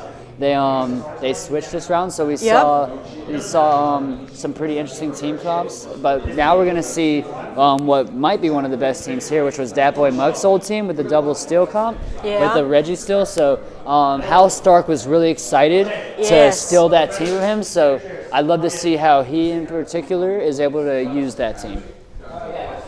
Okay, so Toshi. It looks like we're gonna have Toshi next against Milkman. We'll get that camera fixed on the play table. Yeah. All right. 2-1, Milkman. We still got a chance. Yeah, then that's the 2-0. King is over there breaking down what could happen. Who does, what team does Milkman have? Milkman has Bella's team. So Bella's team, all right. So that's the Altaria, the Victory Bell, Bastiodon, Lantern, Sableye, and Jirachi. Toshi has his own team still, right? I think so. Yeah, he does. So for Toshi, that's the Quagsire, the Tropius, the Blaziken. He's got a Alolan Muck, a Azumarill, and then also Hypno. So they both have a Confusion user right out the gate. They both have, the Tropius was Razor Leaf earlier in the day. True. We'll see if it stays Razor Leaf, because that'd be a Razor Leafer on both sides. And he has reason for that too, that he would want to run Yes, that. He has exactly. the Lantern on the other side, and Bastiodon will take better damage from Razor Leaf as opposed to Air Slashes plus Leaf Blades and Aerial Aces. So I think maybe Razor Leaf would be the way to go again. Of course, in the Altaria matchup, it would not be quite as useful. Do you think Alolan Muck will see any play here? Well, it wouldn't be. Probably is running Snarl instead for that. Never mind what I was Well, thinking. you got a Alolan Muck versus that Jirachi. Yeah. Right? You can do some damage there. It's like neutral damage, so that'll hurt. The Bastiodon, not a great matchup, but at least it's not the Poison Jab, it's the Snarl. So Yep. if you were in that situation, You could at least have some spam ability to it. I want to see this Blaziken come out. So Yeah, we Blaziken- haven't seen it all day. Not once. It's had opportunities where it could have had some play, but we haven't got to see it yet. I would love to see it farm a Bastiodon down and Oh, then yeah. have a Victory Bell in the back and hit him with 2 Blaze Clicks right out the gate. I think that would be really nice to see. We got that Sableye over there who could really put some pressure onto the Hypno if the Hypno is brought. We got Quagsire able to Stone Edge this Altaria, able to Earthquake the Lantern. There's a lot going on with these matchups. Of course, the last matchup was seemed like just hard counter for hard counter, Yep. and if you brought the wrong mon, you were gonna be, you'd not be doing so hot. And let's see, we have loading in for Mr. Asian Milkman. Let's get it, Mister. Let's see how it goes. We haven't seen him use this team, so we have nothing to go off of what he's done before. But if we're going to look at Toshi's team, he has used the Azumarill a lot, the Hypno, as well as the Tropius. We've seen the Quagsire busted out a decent bit, and then the Alolan Muck he brought out once. So like we said, would love to see Blaziken. Understand if not, because it doesn't have a ton of great matchups. The only 2 that are super decent for it being the Victory Bell and the Bastiodon. Yep. But yeah, so maybe this will finally be our chance to see him come out and have some fun. And Blaziken's probably the starter that I appreciate his community day the most right now. I feel like he's probably benefited from it the most. I thought that Torterra would do well with Frenzy Plant, but only increases its charge move activation by 2 seconds. So as opposed to the old fastest move was Brave Bird on Blaziken, and it just wasn't great just in general unless you got a Stone Edge. So I really like the community day for Blaziken. That's why I really want to see him. And we got Gemma Banks in the house, so Hey, Gemma. one of his favorite Pokemon. Hashtag Blaziken. So welcome C9 got him. Thank you for still being here, Heather. All these Thank teams you, are just everybody. deciding. Quick shout out to girls at PvP. Hashtag. Yeah, Girls at Cochino PvP. Mom's in the chat Alola all day. Hardot. Yeah. Aloha. Cochino Mom, in particular, here to represent her boy, Lyndon Ryu. She is his second biggest hype man, besides, Yes. of course, the lacrosse shirt in the corner. Yes. All right, here's the lead. We have the It looks like we have Azumarill a against the small lag at the Bastiodon. start. Was it? And this is going to be kind of a weird matchup. The bubble is really the most threatening until you get to this charge move, which I didn't realize he had Yep. that until I started saying that. So Yep. there actually is some more And no threat here. shield. No so shield. So Wow. expecting an Ice Beam Play Rough variant or the Ice Beam bait, and that's going to be big on that Bastiodon. All right. And there we go, Bastiodon taking tons of damage. In comes, and we're gonna have Hypno come out. And oh no, we're not. So we're not gonna go in and use Confusions onto the Poison type. We're gonna do the resisted route of resisting the Razor Leaf with the Muck. I think personally I would have busted out the Hypno there, but there could be some other reasoning. Maybe he wants to save it for a potential threat. Let's see, what else is on? Oh, and we do have a Poison move going off now. Oh, yeah. So it was the Sludge Bomb, not the Acid Spray. Oh, yeah, yeah. So we've seen two Alolan Mucks, both of them not having running Acid Spray today. Oh, get the. Yeah, I Oh. was worried he wasn't going to get I that. thought he was going to fall with it. So I expect to just let this thing die this time. Yeah. And yeah, that's what's going to happen. And now we have one shield on the other side, or one Pokemon. And it's going to, 2 shields. 2 shields for each player though, and 2 Pokemon. This is going to be a really Gonna try to get that Ice rough. Beam off. He does get it off. Okay. So that's going to be big. You definitely can't let that come through. It's only because it was resisting those Dragon Breaths. Exactly. So yeah. Gonna swap it out. Maybe try. Well, they both got. Wow. He's going to swap into his Confusion user and try to get that farming and that chip damage going in. Probably save that Azumarill for maybe another shield in the back. That's what I was thinking, and also that you don't want to be farmed down because Yeah. the chance of getting another Ice Beam probably not as high because you probably just get farmed down right before that. Oh, he is going to be going with the big nuke right here. This is a tough call because when you have one shield, you're like, you expect them to maybe shield bait you, or they could go with a nuke. So I always like going with the nuke myself. Doesn't have the Thunder Punch this time. Oh yeah, true. So earlier we were seeing Thunder Punch. So on now this it's Hypno. a Shadow Ball Focus Blast. So yeah, it looks like we had a TM, and I would imagine that is to help with the Bastiodon matchup. Wow. So Hypno going to come through. Toshi on a roll. I want to say he's been on a roll the last round or so, going into this one. That puts the Return of the Aces. That puts them up 2 now. Up by Toad? 2. And if Toshi wins here, oh it is. I thought we had one more game after this. Oh yeah. If he wins, it's over. Yeah, that's what I was about to say. Cool. Yeah. So if he wins here, it's over. If Toshi wins, game over. We need 2 games by the Asian Milkman to get it back to tied, and then it'll be whoever wins the next round. So it would come down to house. He's a great person to have in this pressure slot, though. Like, he's just sitting there thinking his team over. He's so calm, cool, still just playing with one hand. Playing with one hand because you got to keep that mouth covered. Yeah, eyeing Toshi down. He's like, "What are you gonna do?" Like we said, gonna he figure looks it in out. through the eyes and sees the reflection off the screen. Yep. You can screen peek that way. So, all right. So let's see if we see any big changes this second round. Everybody got their headphones in. Cool. Yep.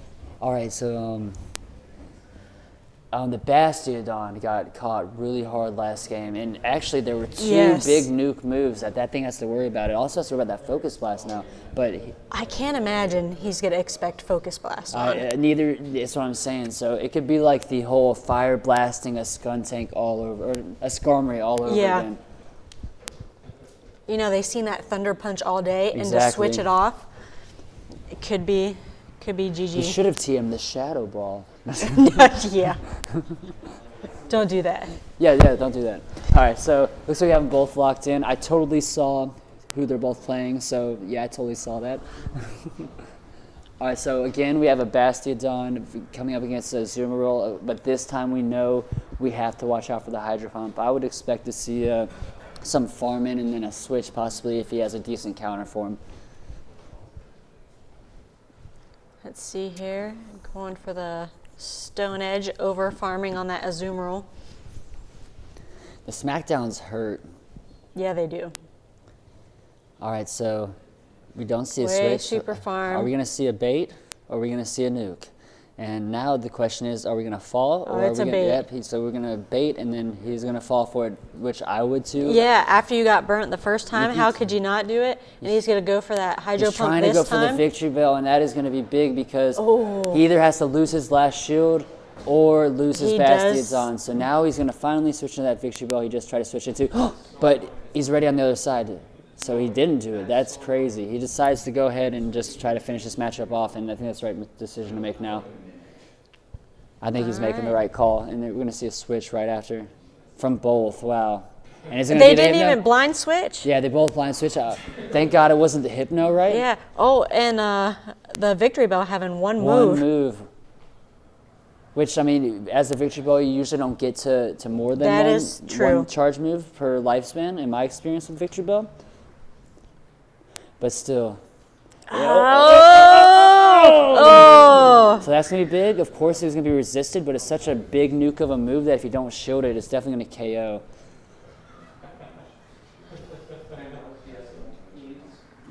All right, so this is not going to KO, but it is going to do a nice big chunk, and you know we're on our It's second to last probably going to Pokemon. beat it to the next one, too. Maybe we can smack down, but no, not able to smack down all the way down. That Snarl buff is really making a lot of Pokemon a lot stronger. Definitely. Able to get to fast moves at a lot higher rate has been big for a lot of Pokemon. A lot of the new move changes have been big. Like today we saw the Mantine Bubble Beam play. The Bubble Beam. Or we seen it all day yesterday on Yes. the Seikun.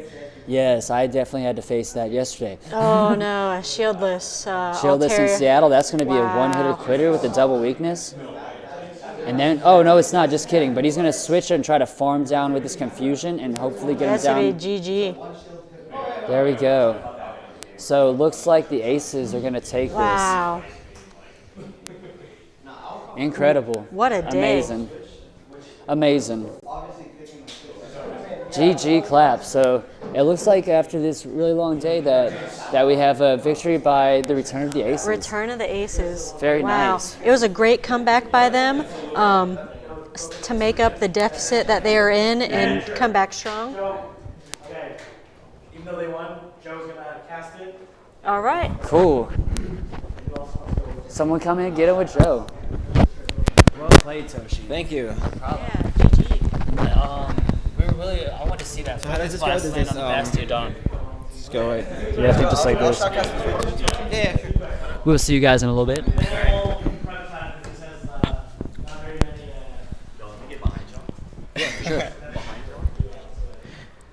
Okay. Is this good?